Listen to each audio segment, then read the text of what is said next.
So I'm excited that we get to hang. I know that for folks who might be watching this on the replay, if you're expecting Darkest Night to come through, since I did mention it previously, he is not available today. But we have the one and only Luthien here, and I'm excited to chat with you. So Luthien, happy Sunday. And I Happy have to Sunday. ask you, because it is the first I think time that we're talking like this before or after the major update with Modern and Wild. So how are you liking Modern and Wild? And let's just dive into that. I'll be totally honest, I'm having a very hard time with it. Like, Hard time with playing it or hard time enjoying it? um, probably both. I'm Oh wow. Okay. I'm just Let's talk through it. I'm not doing well. I'm not used to it yet. Okay. Um, so I guess I had this expectation that I would jump in and Modern would be like really awesome because my deck is more geared towards that, right? Mm-hmm. So I thought, oh, this is going to be great. I'm going to do so well. But I'm really not doing well and I'm losing so much. My win rate has just tanked. So I've actually been playing Wild and I'm doing better in Wilds. Really? Yeah. Okay. So That's fascinating. yeah, I'm not sure. I'm not sure why. Maybe I just need to get used to, The the meta? modern format. Yeah. Okay, let me ask you this. So when you play Modern, what cards are you missing?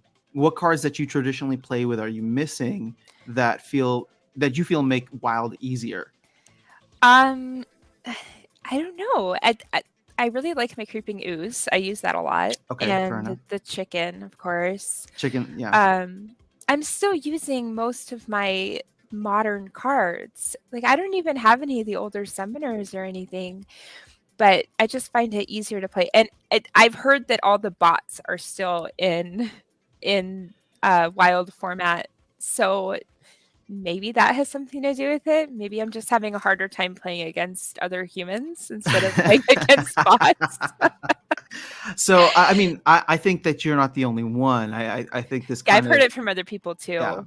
I Yeah. mean, it's been a struggle for me, because I was so excited for Modern, and I feel like I have a competent gold level deck, but I agree with you that like the losses just start to pile up. It's funny because I'm asking you that question because the only two wild cards that I would use before were the same exact ones. The only ones that I would ever rent were Chicken and Ooze, Mhm. and now I don't have those, and it's just like, okay, well, I wouldn't say that those were necessarily game changing, Yeah. but it's just like, were they? Like, were they allowing me to win way more than I thought that I could? But I guess, okay, I wonder if it's become much less predictable because the bots aren't in Modern. So we saw a lot of Splinter spamming, and some of the biggest issues that I would have Splinter spam would be magic spamming, right, against a lot of the water legendary monsters Yeah. with either with Ulrich or Valdemar.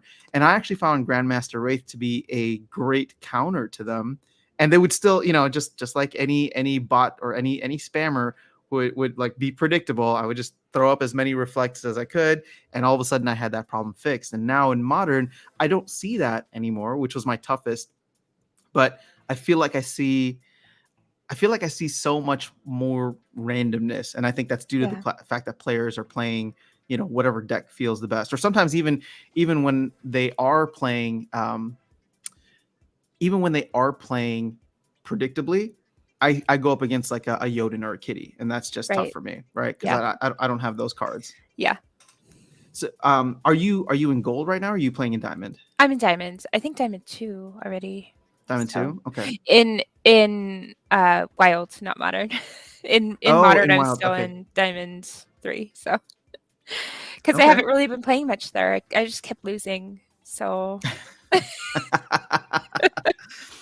And we can get into this later, but I had the Archmage thing running on the same account, right? So yeah. it was playing in wild, and I was playing in modern, and so it was going on, and it was like 200 rating points better than me playing in wild, and I Yeah. was like, all right, like why am I even trying to compete with this thing, right? Like it's so much better than me. Just another reason for me to retire from the game because I was struggling so much Right. in a format that I thought would be much easier for me.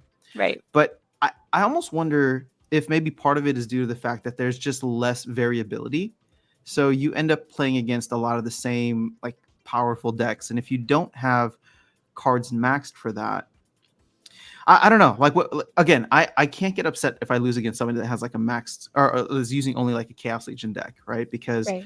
in the same way that I used to get upset about like alpha and beta before, now that that's gone, it's my ire has turned to Untamed. So anybody who has like Yeah. Untamed and dice cards, I'm just like, all Same right, if I here. lose to them, yeah, it's like if I lose to them, then it's just a long wait until Rebellion comes out, right? Yeah. So, Yeah. But I am enjoying it though because I feel like even though I'm losing, I do feel inherently like it's a little bit more fair. Does that Right. make sense? Or Yeah. like I'm on even keel or even like footing with them. I'm just not as good. Yeah. I kind of feel Um, the same.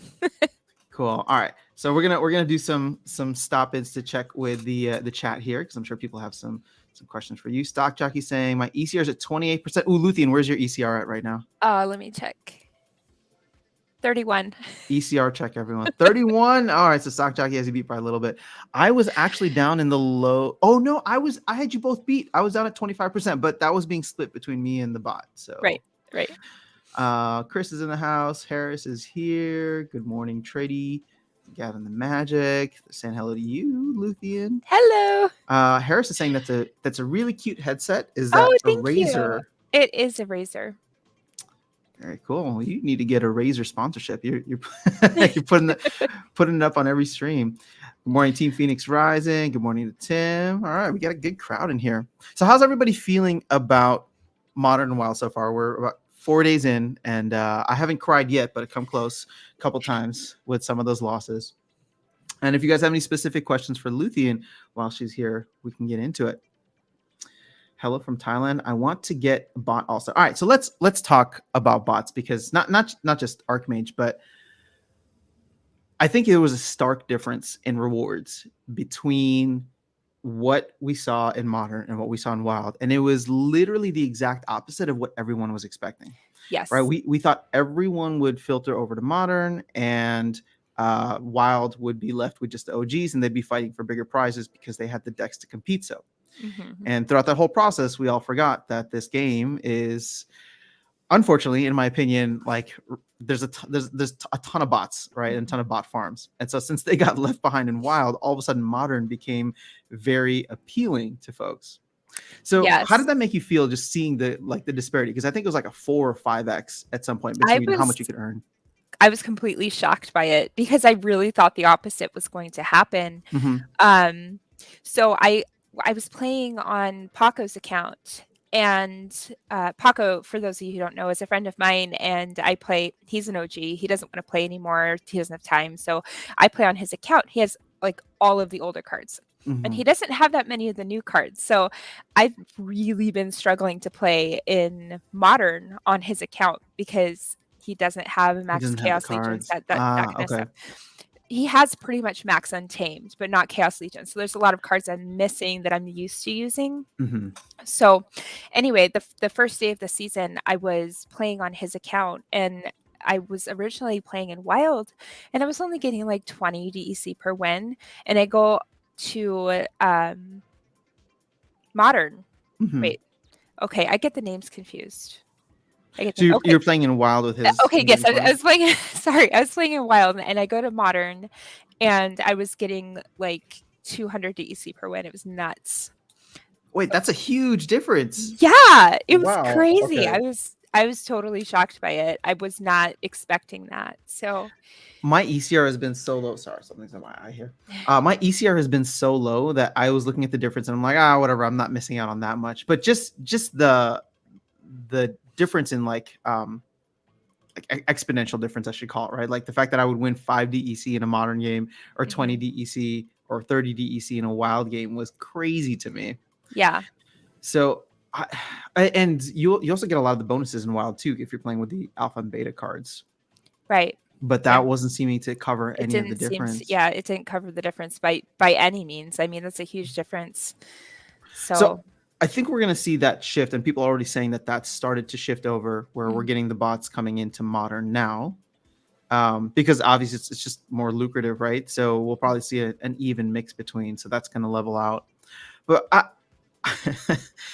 I don't know, like how is if we can get into a controversial topic, I'm Sure. just curious, how do you feel about like just where the bot situation is? And I'm going to leave that as open-ended as possible. So I am not anti-bot. Mm-hmm. I am anti-win trading, which is cheating. I am not a fan of people who have, thousands of bots and they're just like draining the reward pool. I don't think that's cool. That's not in the spirit of the game, Mm-hmm. But somebody using a bot on their accounts, while they can't play, or if they have stuff going on in their personal life and they can't play, I'm totally okay with that. I use a bot myself. I use the Archmage bot. Mm-hmm. And I love it. And the thing plays better than I do, I swear. So I am definitely not anti-bot. I do feel strongly about the win trading though. Yeah, and I think everybody can and should get behind that, right? Like win trading is definitely an exploit of the game. I mean, Yeah, in any sport, you don't ever want to see there be any kind of like throwing of matches, right? yes. So, and especially in a game where people can earn and something like this, even more so, you want to make sure that doesn't come through. Yeah. Another thing is tournaments. I don't think the bots belong in tournaments. I feel strongly about that too.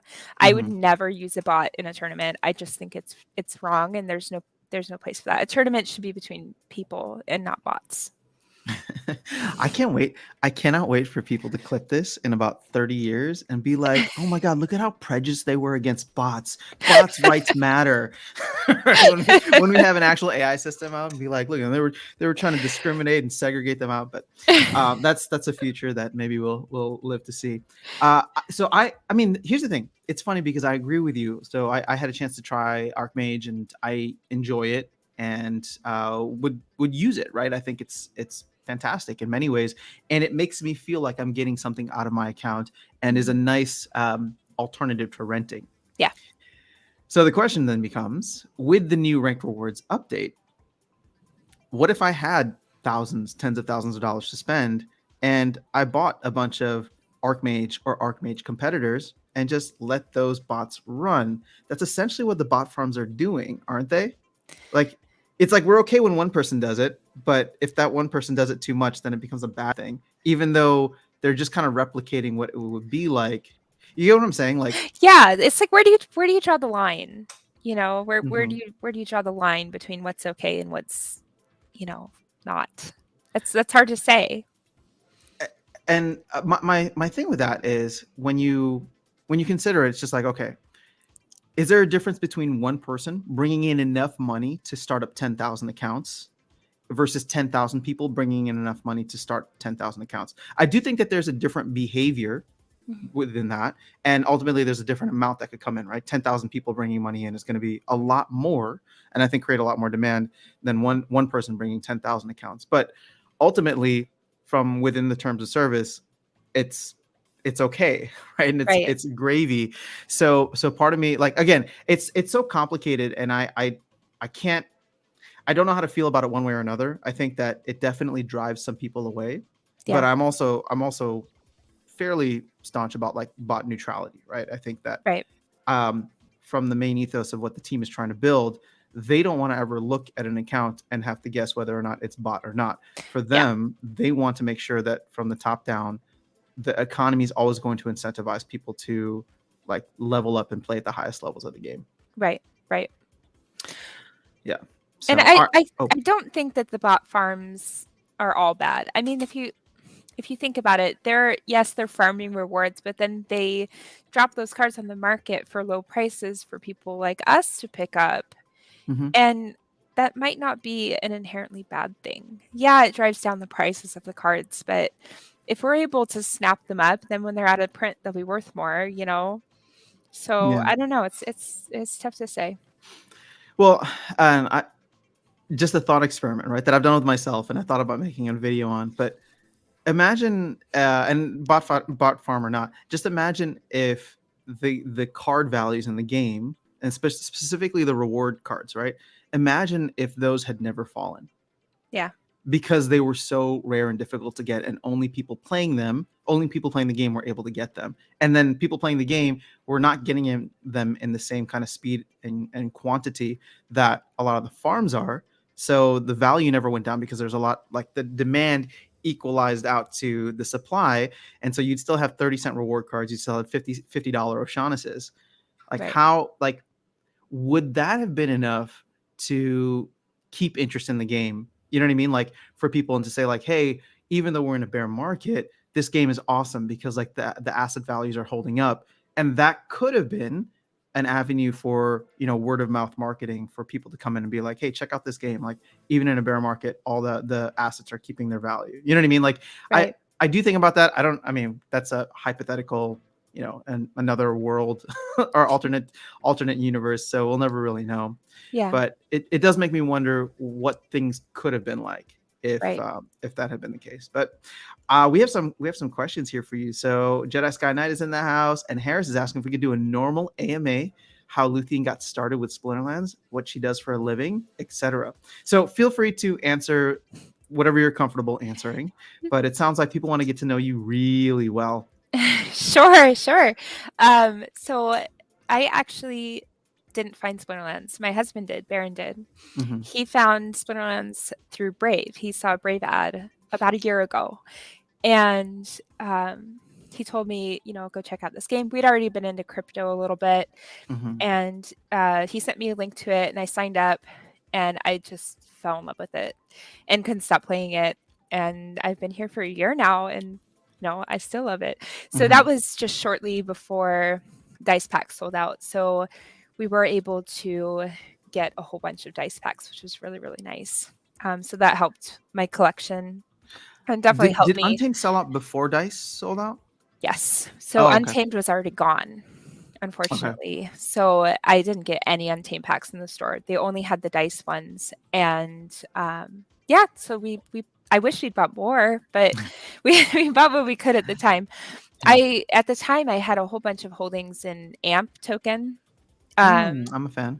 Yeah, I'm a fan of it too. But I ended up liquefying all of it and putting it into Splinterlands, and it's done better than AMP. I mean, AMP is great, but I should have done the same thing you did.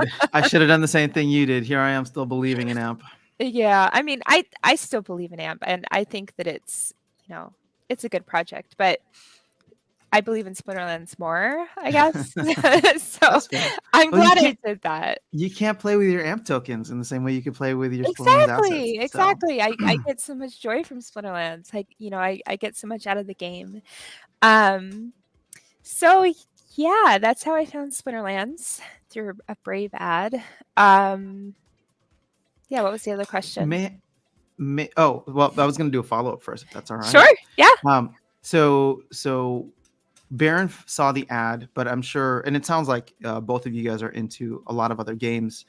At the time, so like roughly a year ago, were there any other games that you were exploring, any other games you'd seen ads for, or just, like what if you could paint the picture of what that time period was like? Because obviously you found Splinterlands, and then you realized that Splinterlands was one of the games that you actually enjoyed.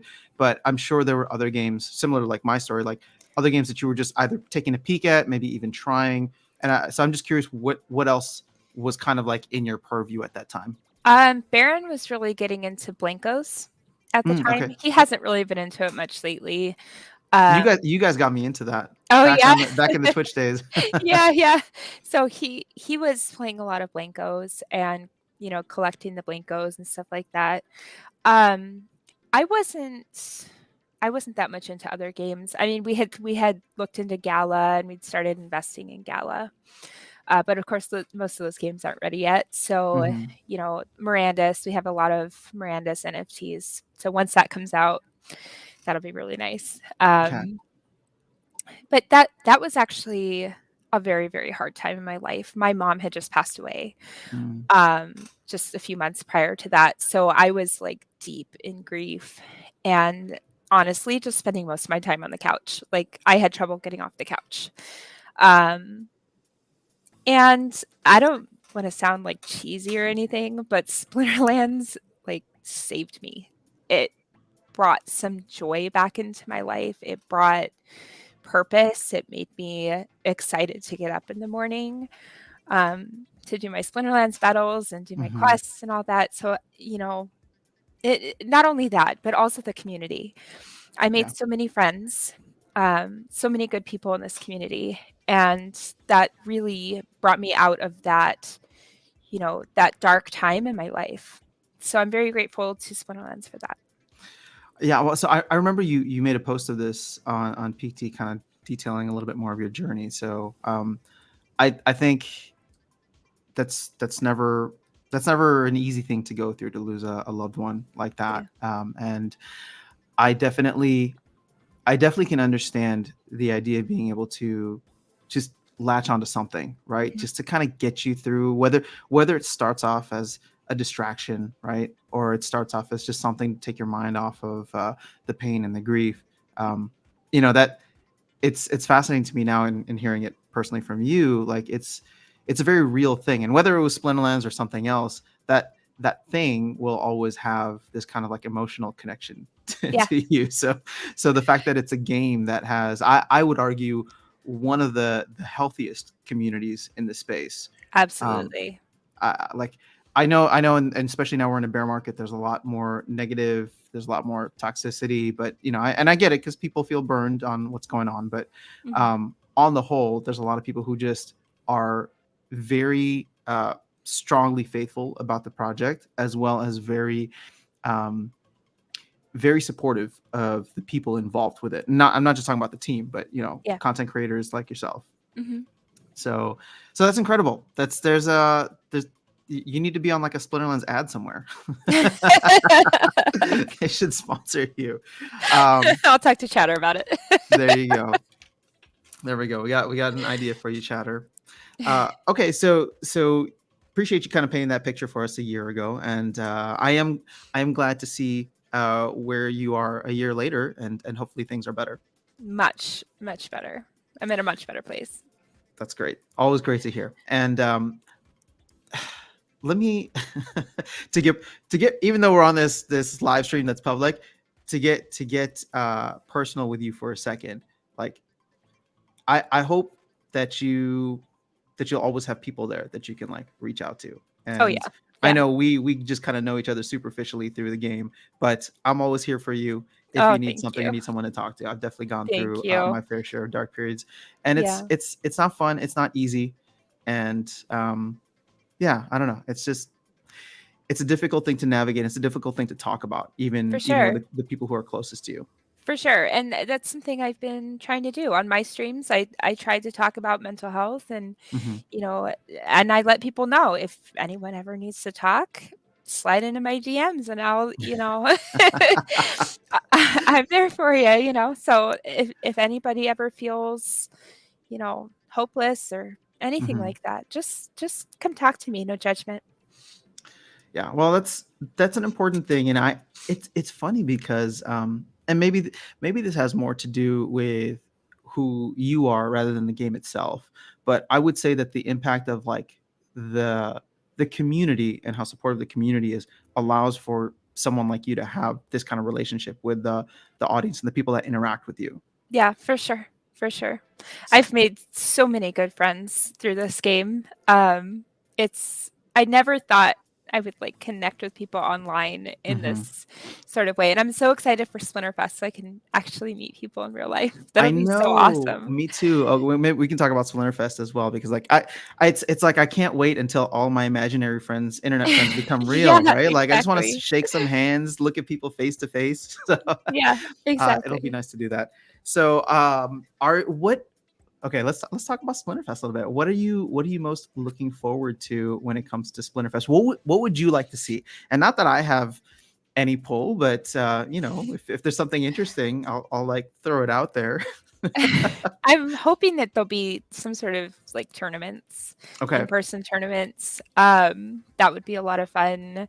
I'm really looking forward to getting some of the business cards from the team. I hope Mm, that they pass those out because that would be really, really awesome. I'm looking forward to the booths. Hopefully people will be like selling merch and stuff like that. Mhm. Yeah, just meeting people. I really just want to hang out with people. That's I my main agree. motivation for going. I agree. It'll be fun just to be in the same room with a bunch of people who are as obsessed as I am about this game and Exactly. similar things. Yeah. So, okay, cool. I'm curious. Have you ever played in any kind of like live tournament before? No, I don't think so. I don't know that. I mean, I've done it. I've done it not in like an esports arena or even like in a. I feel like I've done maybe once or twice, but I I feel like the adrenaline is going to be so different when it's just like, oh, it's your turn to do the match, and then you go up on stage, and the other person, you're like, back to, or the computers that you're playing on are back to back, and it's on big screen. I don't Yeah, know if they can pull off something like that and make it really exciting, that and would be all the really audience is cool. watching. That'd be so much fun. That would be really cool. I'd probably get super nervous and totally Me screw up too. though. Because everybody's gonna see like your mouse hovering over like a summoner, and then you're gonna pick it, and people be like, "Oh no, why did she do that?" What an idiot. But what I can't wait for is watching the games live, Yeah. and similar to how real, sports are done. Like when you're watching the game live and you're in a crowd, and then all of a sudden you see like a kill shot go in and it misses, and the audience gasps and goes, "Oh my god!" Like a miss. That's Like gonna be so cool. that's the feeling that I want esports to evoke here, because I feel it sometimes watching these games. And Yeah. I'm just like, oh, this is the same kind of feeling like when I'm watching, the NFL, and like there's an awesome touchdown pass or something. Right. And so I can't wait until that happens in like a public setting. And I'm hoping that if they can pull that off and kind of evoke those emotions, it's going to take this game to a whole nother level, especially for the Yeah, people there. for sure. That'd be awesome. I didn't even think about that. I didn't even So think about like that live energy of a game. I don't think I've ever even been to like an esports tournament or anything like that. So, I mean, I haven't either, but I've been to sporting events in my life, and it right. was, and and I'm not even talking about professional. It could just be like, your high school, college sports, whatever. But Right. just that energy, I think could be really cool if they find a way to create the tournament that can capture that. Yeah. And it feels like they're moving towards that. So there's like this something that you might be interested in, like the streamer mode that Hmm. will allow people to not see who wins a match before Right. they go through and actually watch it. Right. All right. We went down a rabbit hole here, but the other question from Harris was, what does she do for a living? And again, whatever you're comfortable with, because I think I play Splinterlands for a living. oh, look at that. We got a full-time split. Oh, now you have to play in the tournaments. You got to Yeah. come home with the big cheese, Right. the big prize. Yeah. I mean, I have 5 kids, so most of my life is, involved with them, driving them to different places, being a chauffeur, taking care of them, you know. You Hmm. know how it is. But in all of my free time I have, which isn't enough, I play Splinterlands, and Yeah. I have like a rental account, so I earn some income from renting out cards. Hmm. I play in tournaments. I do ranked battles. Sometimes I buy cheap cards and flip them. So yeah, that's my So job. you're just all in the market every single day, just Yeah, checking things out. Okay, yeah. that's fair. How is the rental market now with modern? Because I've seen because I have a rental account as well, and I think we both use Splex or Rent Yeah. Golem. Mhm. So I've seen rental prices once again kind of fall off Yeah. another cliff. So I'm wondering what your thoughts on that are. So I talked to Gene Pool about it, and they had Hmm. when the whole update happened, they had some sort of issue where they lost all of their historical data about the rental prices. So Hmm. they were renting stuff out for way too cheap. Like for Oh, okay. instance, I had a level 6 gold foil ice pixie that was renting out for less than a level 3 was. And I was like, what is That's going a little on? upsetting. It was a Yeah. little bit upsetting. Um, but it's now renting out for a proper amount. So they're like slowly getting back to where prices should be. So Okay. I feel like that has something to do with the sort of drop off a cliff in the prices Hmm. of rentals. Um, so it's kind of hard to say right now what rental prices are really looking like, just because of what happened with the rent column servers and stuff. So it's hard to say at the moment. I'm waiting for more data. Gotcha. Okay. Well, see, Rent Golem has made me very lazy Me too. and very hands off. And now I feel you telling me that makes me feel like I've been a little too hands off because it's just like I feel like I should know when some of these things happen. But appreciate the update, and hopefully, uh, nothing has fundamentally changed with like the values of the newer cards. I feel like. Mhm. You know what I'm saying, and which Yeah. is mainly what I own. Anything that's modern or specifically Chaos Legion or Chaos Legion rewards. So when that happened, I was just like, why is there this massive decrease in demand? Because it's not like did everybody leave modern and go to wild? And then the DEC rewards just wasn't adding up with that. Right. So I suppose that makes sense. Yeah. You know, the older cards have really fallen off a cliff as far as prices goes. I Mm-hmm. mean, like there's some alpha and beta cards that are so super cheap. So I've been buying them. I've been buying Interesting. them because there are so few of them, and I can't see how they could be so dirt cheap when there's Mm-hmm. so few of them, and there will always be collector's value to those. So yeah, I've been snapping up what I can when they're really, really good prices. So Interesting. Okay. Well, that's what's the game plan with those outside of collector's edition? Are these going to be your land farmers? Is that what you're thinking, or do you plan on possibly playing wild more often? I might try and flip them. I might try Ah, and okay. sell them later, to make a profit.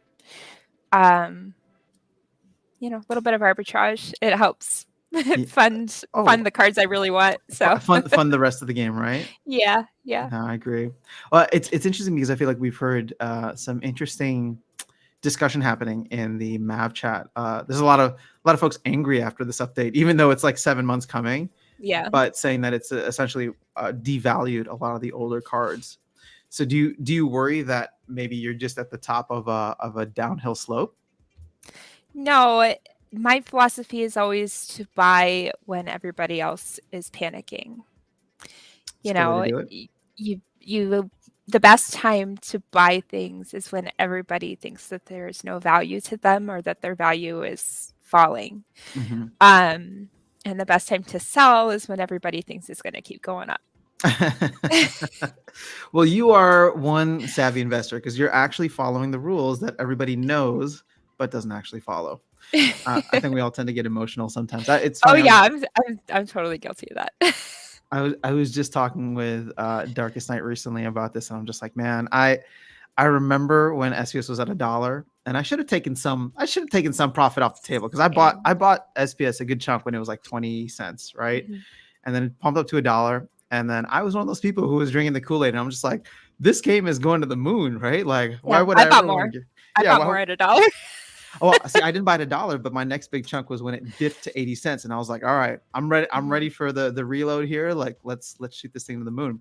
Yeah. Um, but I think I've become much more like with the bear market and the following, sorry, bull market, and then the following bear market has taught me is I need to be able to take some risk off the table and like Mhm. realize profits. And it's funny because it wasn't even about like realizing profits and then going and buying ice cream and pizza. It was about, if stuff is pumping, take some off the table, hold it in HBD, hold it in something else, and there Mhm. will always be good opportunities after the FOMO is done to go back in and buy those assets. Exactly. And so, especially with something like Rift Watchers coming out now, I'm really trying to rethink what my strategy will be for that because I'm like, now I have a solid gold level deck, right? And hopefully I'll, Mhm. I'll get up to diamond plus soon. But it's just like I have cards that I can play with, whereas when Chaos Legion came out, I didn't. So I Mhm. was trying to collect cards as quickly as possible. But now it's like, okay, well, I know there's less, excuse me, less cards available, but maybe I'll let all of the people who want them right away, and then I'll come in and snap them up a little bit cheaper later. Yeah, that's smart. That's So really smart. we'll see how that plays out. Yeah. All right, let's catch up with some of the chat here. Oh, we're getting some more anti-chatter words. BLM, Bot Lives Matter. That's a new one. Do I need to play both Modern and Wild? Do I get more chests if I play both? I don't think you need to play both. Right now, the rewards for DEC were better in Modern, so I think people were shifting towards that. But that should level out over time. This situation made me think of X-Men, so I think who programs bots should draw the line for helping players. Otherwise, everyone will be a bot, and nobody will be playing the game. Ooh, okay, so this brings me back to something else that you had said, Luthien, about tournaments. So I feel the same way, and I think the logical conclusion is for this game to really promote tournaments and have them actually be somewhat like KYC or in person. So where do you see the tournament space kind of growing? Because just due to the fact that like bots are so prevalent, I feel like the shift in the future will be whenever, hopefully we get big sponsors or big collaborators within esports, a lot of that will shift to tournaments. So how do you see that space kind of growing out, or what are you hoping to see maybe? I have no idea. I really don't. I haven't really given it any thought. So I'm not sure. It would be really cool if they had like sponsors come in and do, tournaments. Like I want to say somebody mentioned something about Red Bull, right? Like someone was talking about Red Bull. I don't know, but that would be really cool. Are you a big Red Bull drinker? No, I don't. With all those kids? No, I don't drink it at all. Do you drink coffee? I do drink coffee. I've Okay. Coffee right here. Just wondering how you keep up with all 5 of them. Yeah. Okay. Yeah. I mean, a Red Bull sponsorship would be cool. The way that I see it is like, if you go to the tournaments page now, you'll see other games kind of advertising their games by hosting a Splinterlands tournament. Yeah. And I look at that, I'm just like, okay, if people are doing this now, just wait until Splinterlands gets to a higher level of, culture or awareness, I should say. Right. And then at that point in time, you may just get a company like Red Bull. Red Bull would be cool, but I feel like they're maybe not the perfect fit. I don't know how many like people are like at their computers playing Splinterlands and chugging Red Bull, but maybe maybe I don't know. Maybe there's a significant amount. But yeah. I keep thinking about what Weirdbeard had talked about in one of his like town halls, where it's just like gaming chairs, like headphones, like Razer, I think would be like a great sponsor partner potential. Yeah. Because of the fact that like, they're streamers, people who are creating content and having their products out there. Like, would you play a tournament if you got like a gift card to Razer or something like that, or if Absolutely. you got free stuff, like, so absolutely. To me, that's a no-brainer, and I really hope that we can see that within the next like 6 months to a year, if that space can grow out. But again, I feel like Razer's not going to do this unless they know who's playing. You know what I mean? Right. So that's why I feel like the KYC thing is going to come through. Yeah. I don't know how I feel about KYC just because of, privacy concerns, and, crypto is all about, decentralization and stuff. So I don't know. I know Baron feels kind of strongly about no KYC, and I know a lot of other people in the community do. I'm kind of on the fence. Like, I understand both sides. So yeah, I'm not sure. I think for big tournaments like that, it would probably be necessary.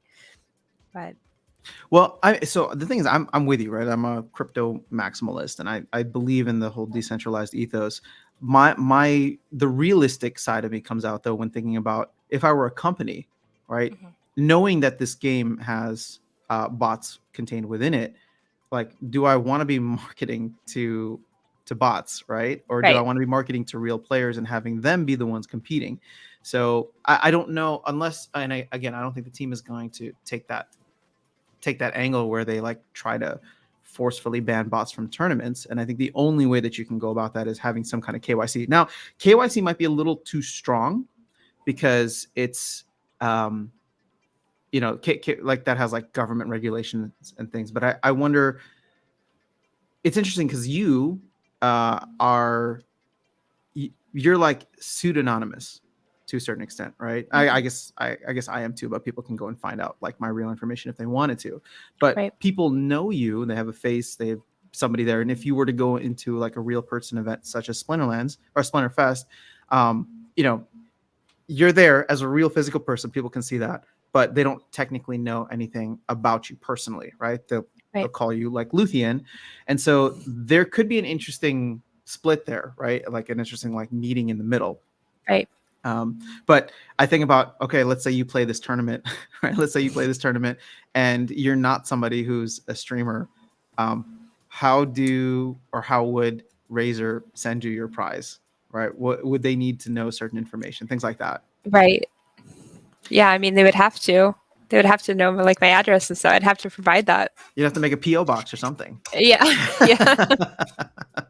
So again, I don't know where the space evolves to. That to me is just kind of like the logical conclusion where we're at now. Even though, again, I'm not a fan of KYC. It's like I wouldn't want it, but I just don't see any other way. And hopefully it's because I'm just not thinking about it the right way, right? But I would hope that maybe there's a way to kind of split that difference, right, in the future. All right, so Harris has a question here. Do you think regular players can earn enough to get cards for new expansions without putting money in? I'm just looking forward to the next 3 sets and hoping not to shell out money each time. What are your thoughts on that? I think it depends on how you go about it. I think that arbitrage is a really good way to make some extra money. It's something that I personally do. Buying cards low and selling them higher. I look for price gaps in cards. So if you can, multiply your money a little bit, you could probably get to a point, where you can get cards without putting any extra money in. Personally, I do put extra money into the game. But I think it's possible. I think it wouldn't be easy. Okay. Well, with the way that earnings, I think, have improved now, I feel like, you can definitely level up rewards cards relatively quickly, right? If you're playing regularly and you're getting a bunch of chests, like, yes, I know it's going to take a lot of BCX, but over time, you can get all of those cards maxed out just by playing the game. It's the other sets and winning packs or winning enough to like level up the summoners that come with it. So, yeah, I don't know. That's a hard question to answer, Harris, but I think it's possible. And ultimately, like, what I like about games like this is that they can have long tails, right? So what I like about the new rewards update is the fact that you can have people who are just casually playing the game, maybe just put in the $10 for the spell book and are like bought a few cards and are renting some here and there, and they can earn cards over time. And for them, they don't have to put this massive investment in and feel like they're getting something of value over time without having to play at the highest levels, right? And be like, one of the champ players. So let's see. For the love of the game, economics aside, it's such a fun and challenging game. I agree. I look at it as a mix between poker and Magic the Gathering. Speaking of which, can we get into this now with Luthien? What games have you played traditionally in your life? And I'm not talking about all the games you played. I'm talking about the ones you've been obsessed with, similar to the way that you're obsessed with Splinterlands. So when Baron and I were dating and we had just met, we were both obsessed with Mafia Wars on Facebook. Do you remember that game?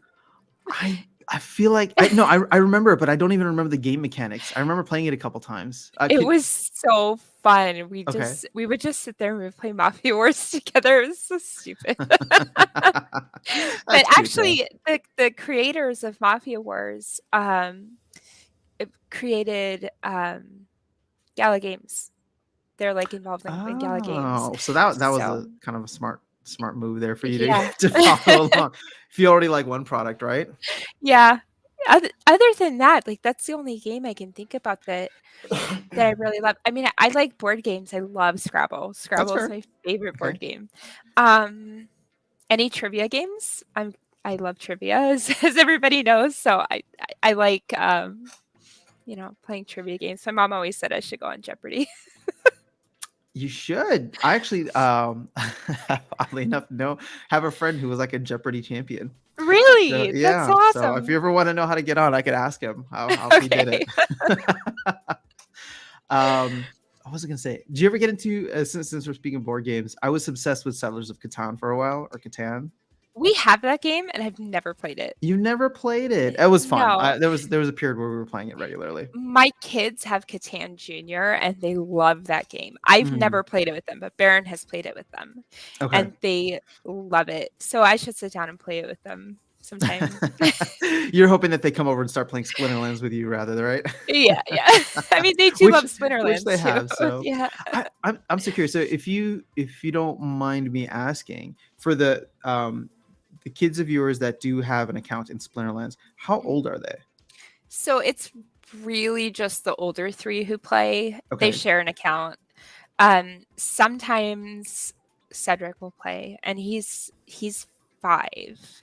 So he's the youngest. He does like to play. He just doesn't, he can't totally understand how to play. But That's what I'm trying to understand. Yeah. Like what age range do you need to be before you start understanding like the strategy behind the game? yeah, the older kids are 10, 9, and 8. Okay. So we actually use Splinterlands a lot for school stuff because we homeschool. I don't know if you know that. I homeschool the kids, and they've learned a lot of math from playing Splinterlands. Like, interesting. Okay. The mana cost, how much the summoners cost, they have to, add and subtract and be able to do that math quickly in their head. And that has been really, really good for them. Also learning how to budget, because they have a certain amount of DEC or a certain amount of credits that they can spend, and they have to go through and rent cards. So it's been really good for like teaching them stuff like that. That's kind of my philosophy with homeschooling. It's, making it fun, making it a game, and, learning while doing stuff, not just sitting and reading out of a textbook. I love it. I mean, I'm a big proponent of video games as a way to teach, right? A lot of different, like, even just from the most basic, like, you'll look at your your random like fighting or whatever FPS like video games where it's just like it's, to me, the value of it is that it's teaching somebody like strategy and hand-eye coordination. And like, sure, do I want my kids, and I have a son, like, would I want him sitting around playing video games the whole time? No. But if it's video games versus watching TV, I feel like video games, like, it engages people. I shouldn't just say kids, but engages people in a different way, right? And something like Splinterlands, the fact that there's a game and there's a game economy, I like the way that you're using that as a way to teach them to budget. Now, a couple follow-up questions for you. Do your kids receive their allowance in DEC? I don't give them allowance. We don't do allowance. Right. So they have to earn everything. They got to work for it. Yeah. They got to earn that DEC. Yeah. And the other thing was the fact that the 3 of them share an account. I feel like they're also learning how to like work with each other or share / make like decisions by committee or democracy. Yep. and decide what's okay. That's actually really cool. I would didn't think we were going to go that route this morning, but that's actually awesome. Yeah, we do it with Zelda too, with Zelda games and builders, Dragon Quest builders. They like that one too. So we do a lot of learning with those as well. Dragon Quest builders is really good for practicing their reading. I don't know if you've ever played that game, but there's so much text and there's a lot of like I'm spacing the words, like phrases that you don't always hear, I guess. That I'm trying to think of an example and I can't. Like, cat's got your tongue, that kind of thing. So like I talk to the kids about it, like, what do you think this means? And they can sort of figure out what it means. So it's really helped with their vocabulary. So we do a lot of vocabulary with Dragon Quest builders. That's cool. Okay. And with Zelda Breath of the Wild, have you played that? I haven't finished it, but what? I Really? know it's so silly of me because I've done all 4 like main like quests or whatever. Yeah. So I've completed all 4 of those, but I haven't gone to fight Ganon yet, and that's because I feel like and it's been like a year or 2 years since I stopped playing. Yeah. But I feel like I need to go through and actually finish it. It is. No, it's great. I love it. My kids have played the whole thing from start to finish by themselves without me helping them. Nice. Which is insane to me. The problem now is that if I were to go back, I feel like I've forgotten so much of like where things are at and what I need to do that like Mhm. I actually did hop into the game recently and I'm just like I'm so lost and I know that I need to go fight this guy, but I don't think I'm prepared by any Right. means to go fight him. So I feel like I would need to spend time getting back into it. But it's a phenomenal game. It is. It's really, really good, and I cannot wait for the next one, although I'm probably gonna be, like, 6 years old by the time that one comes out. Has it They been keep announced? delaying Oh, it. they keep delaying. Yeah. I'll be excited for that when it comes out. I definitely want Yeah. to give it a try. And That's maybe one of Yeah, that's one of the only, like, non-crypto games I really wanna play, besides Dragon Quest Builders, because that game's just really, really fun. okay, But I'll check out Dragon Quest Builders then. yeah, yeah, I think the second one is better. Dragon Quest Builders 2, I think, is better Mm-hmm. than the first one, but they're both fun. Cool. Oh, The they're actually getting into crypto. Square Enix Oh, okay. is the game studio for that, and they're actually starting to get into NFTs and such. So that'll be interesting. Yeah. I that okay. This I feel like so many companies are kind of like trying to get into this space, and it'll be Yeah. interesting to see who does it right and who does it well. What was I gonna say? Oh, just since we're on the topic, I have a lot of nephews, nieces and nephews who love Minecraft. Mhm. And I don't know much about Minecraft. I mean, I've watched a couple of videos here and there, and I've seen some friends playing it. But the one thing that I liked about Minecraft is because it's open world. It offers a lot of like creativity in a virtual space. So I Right. wonder if that's something if your kids have ever gotten into. That's actually a lot of how Dragon Quest Builders is. It's Oh, okay, gotcha. very similar to Minecraft. It's all very, there's a lot of blocks and stuff, and like you build houses, and so it's very much like Minecraft. It's like Minecraft with a storyline. Gotcha. So yeah, it's a lot of fun. It's a really All fun right. game. Cool. I'll have to check that out. All right. I know we're a little bit behind on chat, so I'm gonna rip through some of these. Level Up Life is in Okay. the house. Have you ever picked Splinterlands before your kids, Luthien? No. And if she did, she wouldn't tell you. Yeah. I was looking at Splex and it says my rentals would be between 1,600 to 4,500. Is this any good? I mean, State of Survival really depends on what cards you have, but I would say that everything that I've seen from Splex so far, I feel like they do a good job maximizing rents because, again, I get to be fully hands off, and they get to do all the work for me. So we have a full-time Splinterlander. Time for some financial advice for us from Brian. If you have $100 to spare, what card will you buy? It would have to be cards. Okay, what cards would you buy? I'd probably buy some of the summoners right now because they're so cheap, and Yep. I would rent them out. I would max them up, or not max them, but level them up to level 2 and rent them out because that's the level they were at best at, and just hold them until the value goes up. I might also look for cards that I could make a good percentage on, and by good percentage, I mean anything more than like a 20% increase. Mm-hmm. So I'd have to be able to sell it for like 120% more than I bought it for, just to take into account market fees and all that stuff. Yeah. Plus my time. So, yeah, that's what I would do with it. I might also put it into DEC because I think the DEC will go up. Yeah, that's an interesting one right now. Yeah. Again, it's like if you believe in the team and you believe that the team has the capability to deliver enough value to get the EC back to its peg, then I don't know. That might be worth it. Yeah, for sure. All right, so Chuni's saying, good morning. No new tournaments for now. Yeah, I'm aware of a bug that's happening, but thankfully I'd submitted all my teams previously, so hopefully I'm okay. Yeah, it's something with surrenders. Like people are surrendering even though they submitted a team. I saw one in Maps chat this morning. Somebody showed a screenshot.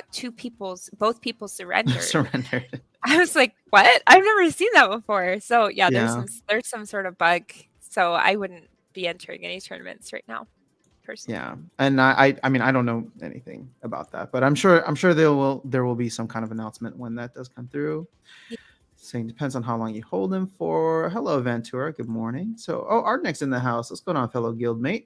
I'm watching from the beginning, but I agree with Luthien. Wild feels easier now. Maybe because we're just so used to it. We're not like fully up to the meta. But we're already seeing bots in modern format. Mamshi from Foldager. Hello, do you recognize Foldager? It might be a different name on Twitch. Oh, that's probably what it is. Seal is difficult. I rented a full life deck and struggled in gold 2-3. Yeah, I agree with you. Modern has not been easy for any of us. Modern will get easier when the bots get there. However, that may never happen. Why reprogram when you do not have to? Although the higher payouts may attract them to modern. I would think that the higher payouts would attract them because it's like significantly higher right Yeah, it now. is significantly higher. So if they build it, they will come. SPL needs to create a multi-week tournament structure, then find sponsors. Sponsors want more than a one-off tournament to advertise. That's a good point. I want to. Okay, so this is what Darkest Night and I were trying to get into. Like, I would love to run one of these. So if you know of any sponsors I want to come through, I will run it for you if they put up the prize money. So KYC is required to sign up in crypto exchanges. Anonymity might be a myth. No, so KYC is not required on all crypto exchanges. But if you're in the US, most of them will require it. But there are some exceptions, which we won't get into now. Gala Games has a new card game. Yeah, they do. Can you? Oh, can we use this time to? Because can we use this time to talk a little bit more about Gala Games? Sure. Because I need you to. I need you to. I don't know what the color is. I need you to black pill me. I don't know what their logo is, but Gala pill me on what's going on there. Because you've been talking about them for the longest time. I've been following, but I have actually never bought any Gala tokens because I don't. Like I haven't dove deep, but I'm tracking the token price. Now I know that there was one game out called Townstar, which people were like, it's still out. Okay, but how can you give us like the little update on where Gala Games is at right now and why you are or maybe are not as bullish? I'm still bullish on them. I think that they have really good development teams. They have a game coming out. It's a Walking Dead game, so it's actually like legit like Walking Dead with, licensed. Yeah. It looks so fun. I don't even like zombies, but I watched they had the Galaverse recently, and I watched somebody playing it in their test server. Oh my gosh, this game looks so fun. It looks absolutely amazing. What kind of game is it? You have to like kill zombies and build a base and stuff. So it's like an action type game. Yeah, and I don't even really like games like that, but this looked legit so fun. Okay. And we have some Walking Dead land, so I'm really, really looking forward to that game coming out. Yeah, so that's on the horizon. Mirandus, of course, they just did another play test for Mirandus, and it looks absolutely incredible. Okay. I don't know if you. I'm not familiar with Mirandus, but I feel like I need to dive into the Gala ecosystem for sure. Definitely look into Mirandus. It's very similar to like the Lord of the Rings world. So like there's halflings and elves and humans and orcs and stuff, and you can have an exemplar and you roam around in this world, and you can own land, you can own a graveyard. So after you get killed, you have to go to a graveyard to like recover and come back to life. So then you have to pay the graveyard owner. So there's like a lot of play to earn mechanics in this. You can make things and sell them, and it's absolutely going to be amazing. I cannot wait for Mirandus. Does that have a go live date attached to it yet? Or? Not yet. They're still doing play tests. So I think that they just did the third play test. And every single play test we've participated in it and gone through the world and looked around and stuff, and every single time it looks better and better and better. So do you know roughly if like they're planning to launch this year or next year? Or is it just so I think it's all up in the air right now. Maybe somebody else knows better than I do. What kind I of would game say is probably Mirandus? next year. You're a character. It's an RPG, I guess. So you're a character and you roam around and kind of like Zelda, I guess. Okay, that's cool. Yeah. So that would be a lot of fun. Dang. All right. Well, I need to get in on Gala Games. I feel like I've been so like laser focused on Splinterlands and then just kind of veering off into other Hive games. But it seems like there's a lot of other cool development happening around the space. Yeah, for sure. Now, as a full-time Splinterlander that you are, when you see these other games, I know that they're not fully out yet, but based on what you're hearing and what their plans are, when you look at them, do you feel like they could attract you from not just the game perspective, but like the game economy perspective as well, the way that Splinterlands does. Mhm. Because, I think you and I both spend a lot of time just going through the market, looking for arbitrages, like trying to Yeah. see, like, are other games that you're seeing, especially specifically within Gala, are they setting up things to have a market, or sorry, not market, but a game economy similar to that of Splinterlands? Absolutely. They are. Absolutely. Okay. Maybe not exactly the same as Splinterlands, of course, but in a similar way, like with trading and earning in-game tokens that you can, exchange for real life money. Um, I Mhm. think that there's a lot of potential, particularly with Gala, particularly with Mirandus and Walking Dead. Those are the two that I think are really going to take off, And they want in my to. personal opinion. Okay. So Gotcha. All right. Well, I will.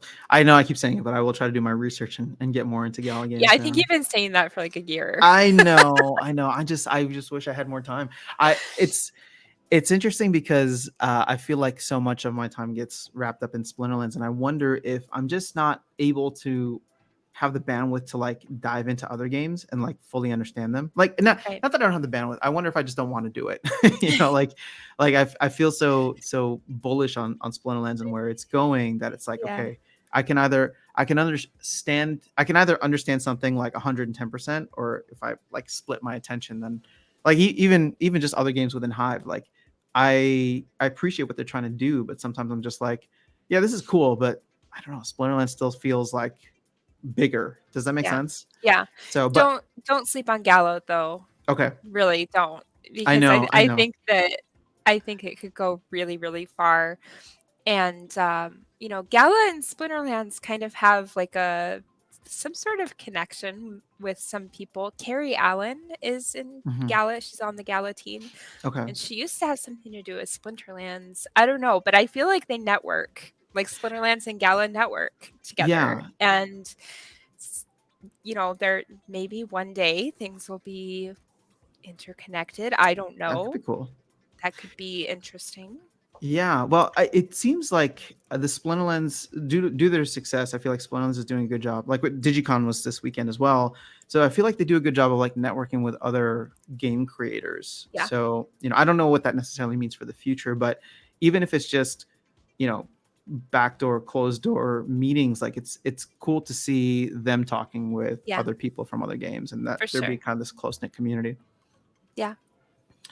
Cool. All right. So Gala has a new card game. State of Survival is asking, when you flip cards, do you discriminate about profit? So example given, you can buy card A and make a profit of 10 cents, or do you say to yourself, I'm going to need a minimum of like a $5 profit margin? So I don't actually look at the dollar value. I look at the percentage personally. And I don't know, some people might look at the dollar value and decide whether it's worth it or not. But for me, the way I decide if it's worth it is based on the percentage increase. So if I can buy a card for 10 cents and sell it for 20 cents, that's a 100% increase. And I will do that every time over a more expensive card that will only give me like a 20% increase. So that's just my personal philosophy. You can go about it either way. Mm-hmm. But Fair enough.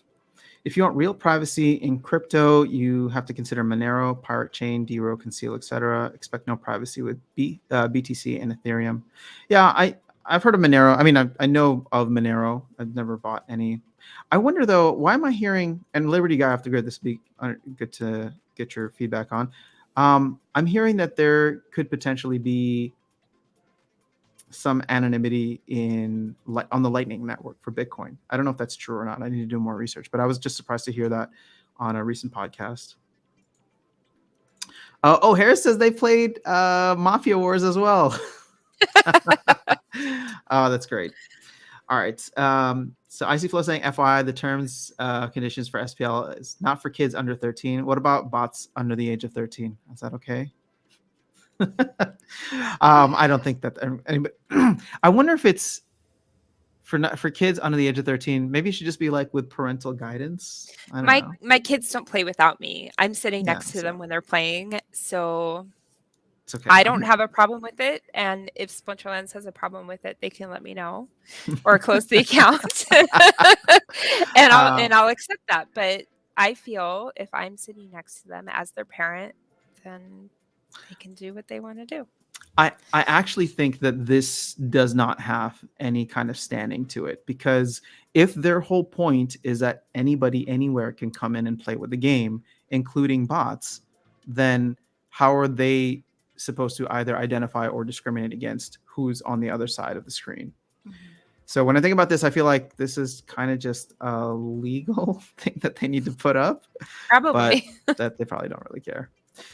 Luthien is raising 5 pro gamers. Let's Definitely. go.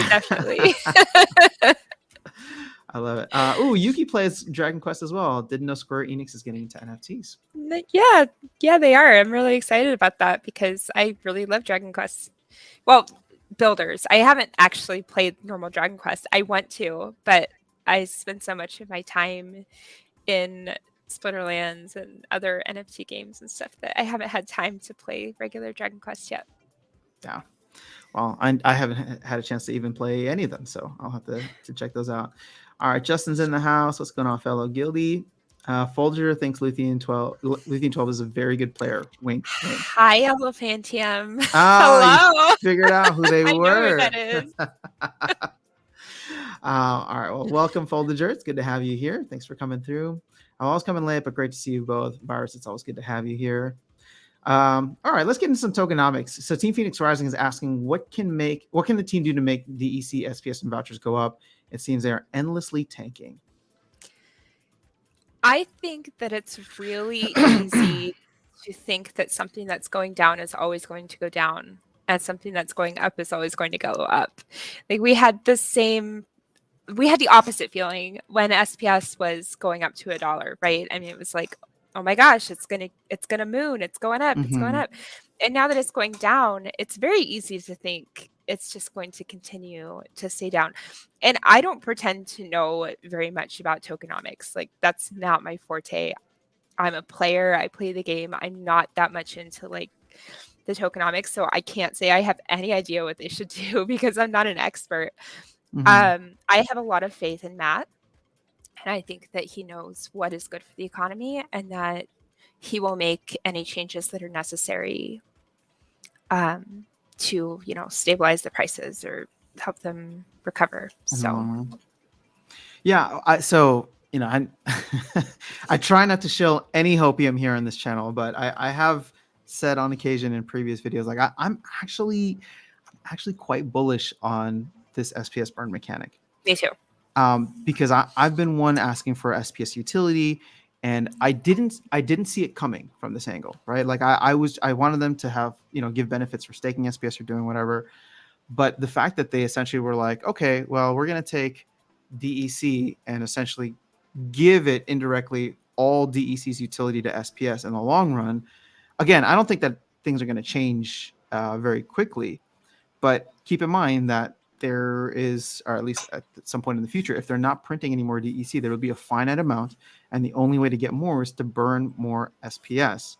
And or cards, true. Yeah. And so while sure, the game will still need to grow, right? Because if nobody's here, then SPS price isn't going to go up. If the game continues to grow, they continue to deliver cool things, which I think is the hope for many people, right? In the long run. Then I feel like that spells out very good things for both card values as well as SPS value. But it's not something that, I can even look at that and say it's going to happen soon, right? I don't, and so much of what happens within the tokens within the game, or the prices of the tokens, is kind of determined by the larger market, right? So if Bitcoin decides to go down, it doesn't really matter what the team is doing. For sure. I think we need to remember that this is a bear market right now. I mean, this is really like a crypto winter right now. And it might just be starting. I mean, I think it's probably just starting, and things might go down more. And, you just got to have diamond hands. Yeah. Well, yeah, I think it's not just starting. I feel like we've been feeling it for a while, but I agree with you that it doesn't seem like it's anywhere close to being over, if that's what you're getting at. So I definitely agree with that. All right, this one's for you. I think this is potatoes. Boil them, mash them, stick them in a stew. There you go, Billy. You got it. Okay, is there any way you can add that to your Twitch streams on I don't think Splinter so. I don't think Splinterlands so. TV? I feel like that's one of the biggest requests. I know people are always asking me to say it, and whenever people ask me, I just do it. I just do it manually. There you go. Furious Chickens in the house. What's going on? Has anyone played Urban Rivals? I started playing Splinterlands because of Urban Rivals and MTG. I have I not haven't even heard of heard of it. that. I haven't heard of Urban So many Rivals. cool games out there. All right. So, how do you have time to play another game? See, this is my problem, Luthien. Please enlighten us. How do you have time to play other games? I don't know. I don't know. I don't know. I guess I just make the time, and the Archmage bot has helped with that, That's a good with point. freeing Yeah. up some of my time. So, Yep. Yeah. Well, guys, it's because Luthien is one of the most disciplined people you will ever meet. So just manage your time better. Stop playing so much Splinterlands and get out there and see the world. And when I say the world, I mean the metaverse. Oh, so what does Luthien think is a card that is a good buy in the short to medium term? Ooh, looks like somebody wants financial advice. I think summoners, the Chaos Legion summoners, personally, I think that they're very, very cheap right now. Let me look in the market real quick and see how expensive they are. We can pull that up briefly here. I mean, Sloan is $150 and Thaddeus is $177. I feel like you can't go wrong with that. Not financial advice, financial advice. Mm-hmm. But they're so cheap. Quicks is only $15. Look at that. I grabbed one at 13 yesterday, so now I'm one away from maxing. Nice. Oh, that's exciting. I saw it and I was like, "Oop, this is what I've been saving my HBD for," and I quickly converted it and got it. Nice. So, but I'm curious to know, because we have the end of the airdrop coming up soon, just to get your thoughts on like what do you think is going to happen after the end of the airdrop? Probably the opposite of what I think is going to happen, because that seems to be the pattern. Mhm. Like, I thought with Modern and Wild things would go in a completely different direction. But Yeah. so what I'm thinking is going to happen is that people who are holding a lot of DEC are going to convert it to packs, Mhm. and they will probably open the packs and sell extras. So the prices on Chaos Legion cards might go down temporarily. Although it's hard to say, because with the last airdrop with Grandmaster Wrath, I feel like people might have converted some of their DEC earlier to packs, Yeah. so that they could get more airdrop points for Wraith. So it's hard to say. I don't know. I don't know. The general narrative around it has been, everything's gonna tank, even if it's just temporarily. And now I'm starting to think, like, the market always likes to disappoint people by doing the exact opposite of what they expect. So one of the things that I've been considering now is something that I feel like I've heard talked about in map chat or just around Discord, where people are going to want to convert their DEC into other assets. And so, sure, packs could be bought up. And I think that pack sales will probably see just even a slight uptick. But I almost wonder if people will convert their DEC into cards instead. That might hold their value better. And if they do that, then maybe they're either looking to flip the cards, or that could raise the value floor prices of some of these cards, right? If you see this massive inflow of people converting 1 million DEC and then them going out and buying the floor price of like a Pelacor Bandit or something, you don't get what I'm saying? Like, Yeah. So I don't know. I think it's hard to actually predict what would happen. Yeah, it's definitely hard to predict. I honestly think it would be foolish if people just converted their DEC into cards straight away, with DEC being at the price that it's at right now, because packs are essentially half price. I mean, almost half price. Yeah. So I feel like, buying cards with DEC is exactly what you should not be doing right now. Okay. Because you heard it from DEC Luthien. is so financial advice, right? Financial advice. We only talk financial advice on this channel. Because DEC is worth so much less than it really should be. I wouldn't buy anything but packs. DEC right now, and that's what I'm doing. I'm not doing anything else with DEC. I'm only buying packs. Now, I'm curious to know your thoughts on the price of Grandmaster Wraith. What's he at? He's at about $20 and got there very quickly after Yeah. being airdropped in. Was that something that you expected, or I was expecting a much higher price point, but Yeah, I guess it surprised me. So I'm curious to know other people's opinions. it surprises me a little bit that he's not that much more expensive than Quicks Mm-hmm. because I don't feel that Quicks is particularly useful. I don't love Quicks, Same. and I feel like Wraith is really a lot better of a Yeah. summoner. Um, yeah, what are the gold foils going for right now? 139. Wow. Yeah, they're really cheap. Um, I don't think that those prices are going to stay that low. Personally, Mm-hmm. financial advice. I Yeah. don't think that the prices will That's stay interesting that that low. Quicks is way more on the gold foil, but less on regular foil. Yeah, that just it seems bizarre to me because Wraith is so much of a better summoner.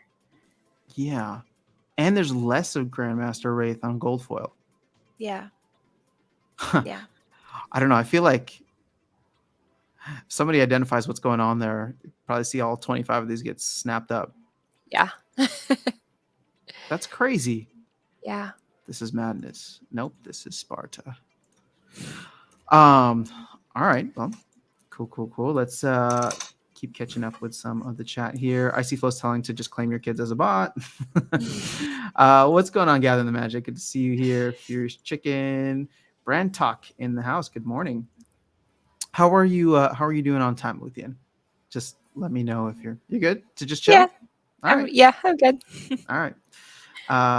Haven't. Oh, what are the kids doing right now? They're with Baron. They're watching a movie. Oh, okay, perfect. So you definitely Yeah. got time. Yeah. All right. So I haven't uploaded an episode, but haven't sent you another bat yet. Oh, it looks like he was talking to Gathering the Magic. Actually, why are you bullish? Did you watch Dwayne Cunningham today? Will SPS be worth more than Bitcoin? Nope. Will Gargoyle Lads go to $100 only if Luke burns his entire den? If Luke burns his He will entire never den, I do know. that. He loves that card. Yeah. So Vilson's in the house. What's going on? If you need to play more games, just don't sleep. Hey, sleep is important. I'm a big fan of sleep. Me too. Wise words. Sleep is for the weak.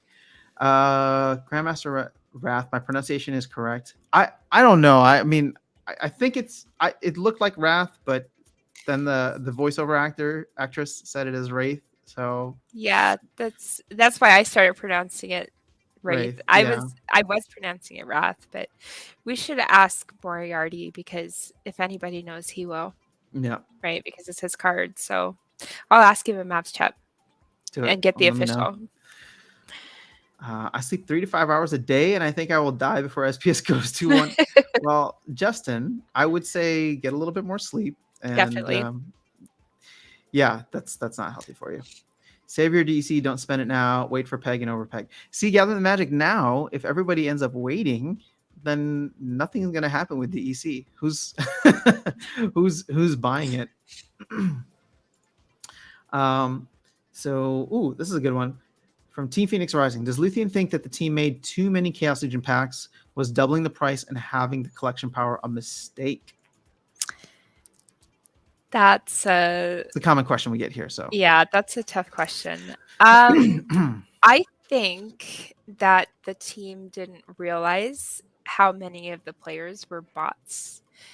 And I think that it was a good idea to increase the amount of packs, but I think maybe 15 million was a bit too many, personally. At the same time, though, they didn't sell out right away, which is not a bad thing because there are new players coming in now and they have packs available to them. And we had a very, very long period of time where packs were not available to new players, like myself. And that was very frustrating.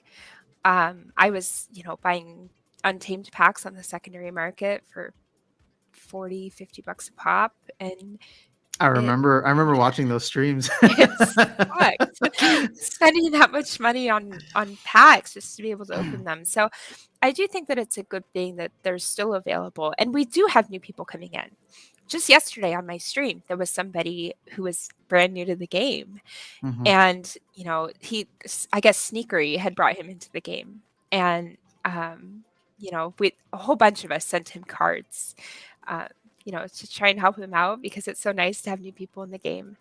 So there are new people who are coming in, even in this, you know, crappy market.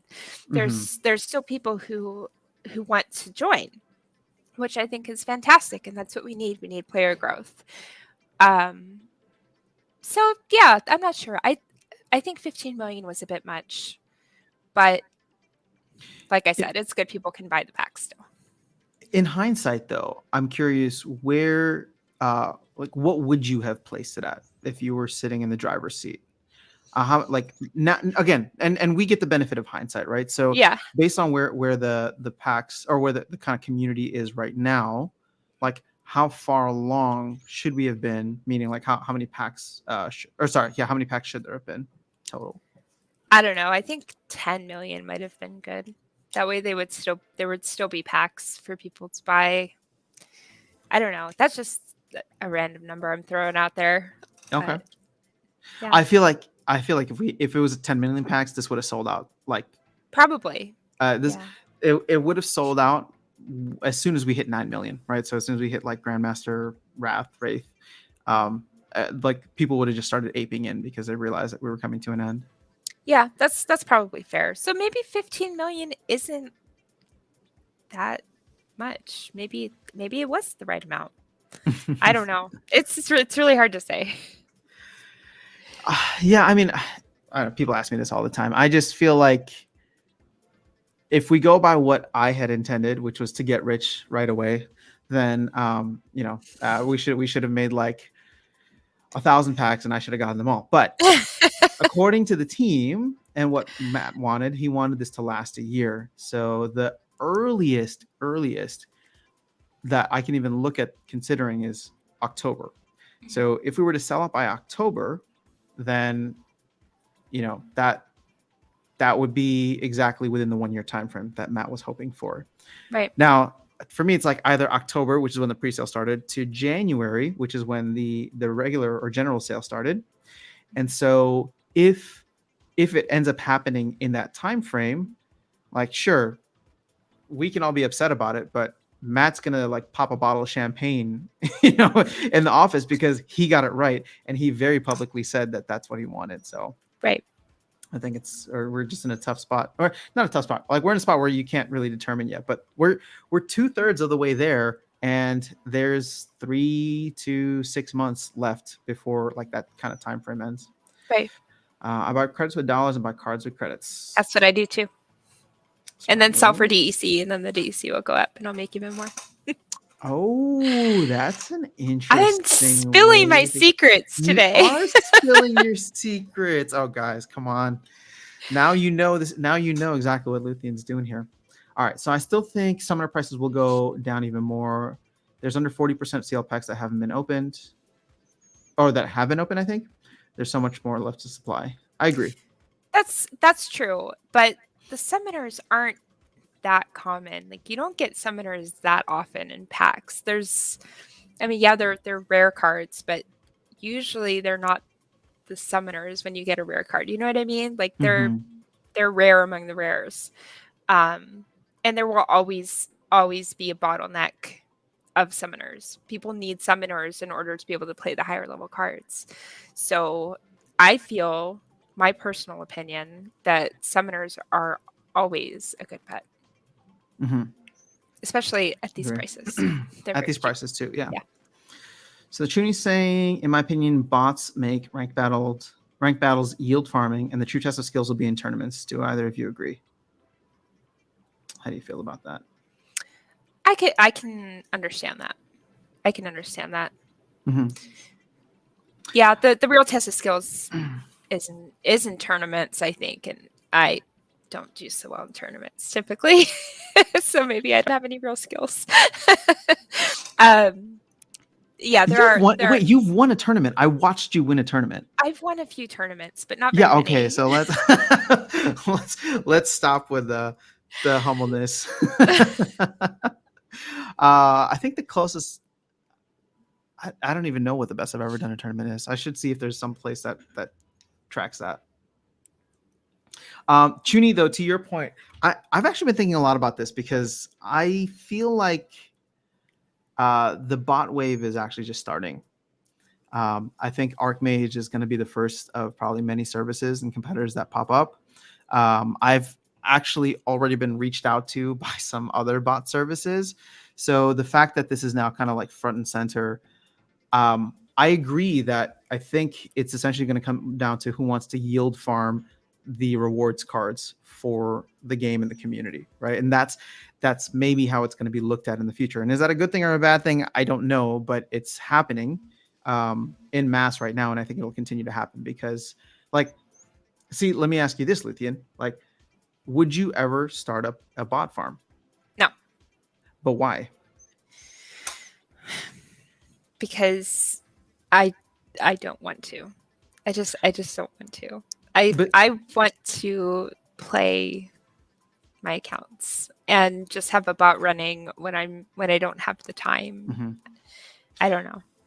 See, there's an interesting dynamic here that's happening with the community, where the community is very anti-bot, right? And so for people who are somewhat public, like you and I, there's a fine line that you need to that we need to walk with this. Yeah. But I keep thinking to myself, if I had known how profitable bots were back in October, right, of last year, and I wasn't making content, would I have looked at that the same way that I look at any other investment and say, whoa, there's an arbitrage here. Like, the APR is insane. Why wouldn't I do it? Right? Like, what I'm trying to say is, like, I cannot say, like, getting up here and being public in front of everyone, you kind of have to, or you feel pressure to be like, yeah, I would never have done this. Bot farm's bad. But the truth is that some people unemotionally viewed it as a solid investment. And if I was in their position and had the information back then, I cannot say that I wouldn't have done that. You know what I mean? Yeah, I can't say that either. Baron probably would have been all for it. Mm-hmm. He probably would have done it. And I think he's looked into bots a little bit more than I have. Yeah, I don't know. I don't know. I guess I can't say I wouldn't have done it either, if I'm being completely honest. Mm-hmm. Well, and here's the thing. It's not even about us, right? I think the general narrative is shifting because people are still complaining about bots, but the bot services are becoming way more public and prevalent, right? Like Archmage, Splintermate is the other one that reached out to me about chatting. So maybe I'll have them on just because I want to talk to them and understand, like, what is your perspective, right? What is your perspective? How are you seeing the space? And so as people start to learn more and as these services become more available, you're not going to get everybody who's like an idealist and says, no, bot's bad, blah, blah, blah, right? Like, you're going to get people who say, wait a second, I have X amount of dollars that I can put in. Sure, I can put it into my own account, but I can also, like, start up another account and it can earn passively for me, right? Like, what's better than one Archmage bot? 2?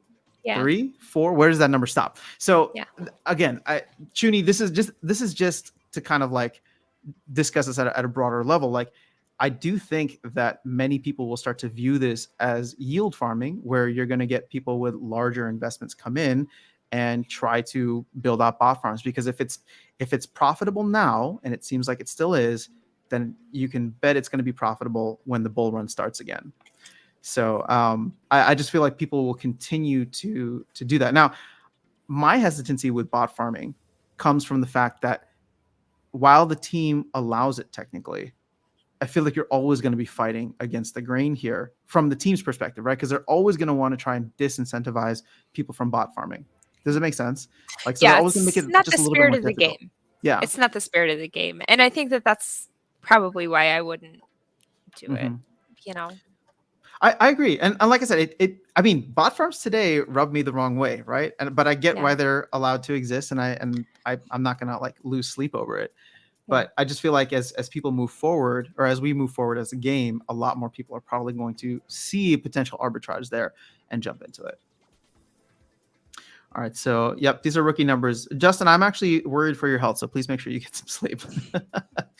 DEC gets spent on rentals and guild. It will drain faster than people think. I agree with that. Did you buy any DEC recently? Or are you just using the credits DEC? I've bought DEC and bought packs with it. Oh, you bought packs. Okay, so you're not holding on to the DEC. I have some I'm holding on to. Okay. I had actually bought about 1 million DEC and was holding on to it for a while for the airdrop. Mm-hmm. And then I spent it on packs because I'm a pack addict. Fair enough. I for the first time bought DEC in like months, right? Literally as soon as they announced that post went up, I was like, yeah, I'm gonna buy some now. I'm all for pronouncing it Wrathy as well. So Grandmaster Wrathy. Great. I think the amount of bots in the game surprised everyone. Wish we knew. So Grandmaster Wrathy is moving forward, like Kathy. I think they increased packs and reward cards based on inflated bot numbers, and the team might not have been aware what was going on at that point. Yeah, I agree with that. I don't disagree with it, that's for sure. But here's the thing. If they sell out in a year, that's still what the intention was, right? They wanted to have packs available. To me, the only time that I'll start to be like, I'll start to get my pitchfork out for like, let's burn some packs is if this goes into like the middle of next year. But even if it does go into the middle of next year, why would that be the case? Well, probably because Bitcoin's down at 10K, right? And people are just so afraid of crypto. And then at that point, not that I'll be making excuses for it, but I feel like I'll have bigger things to worry about. Has there been an increase in players since the peak last year, or has the player base declined? Has it increased under Chatter's watch? Has Waka and plushies helped? I cannot comment on Chatter or the Wakas and plushies. I will say that the problem is that we don't know, right? Just because daily active users is the only thing we can see, and that includes bot numbers. So with the bots declining and hopefully people coming in, it's hard to say whether or not that went up or not. Baron is trying to get with Commander Chaos to, start to get some of the data into Elasticsearch. I don't know that much about it, but Baron knows a lot about it because he uses it for work. So it would really help to analyze the data. The problem is it costs some money per month. So maybe we could start some sort of fund or something to get, more data. I mean, it's like $45 a month or something, but maybe if a lot of people chipped in. Yeah, I'd be willing to. Here's the thing that irks me about that. I feel like we should be getting this data from the team. Yeah, I agree. So my first thing is this should be the first proposal for the DAO. Yeah.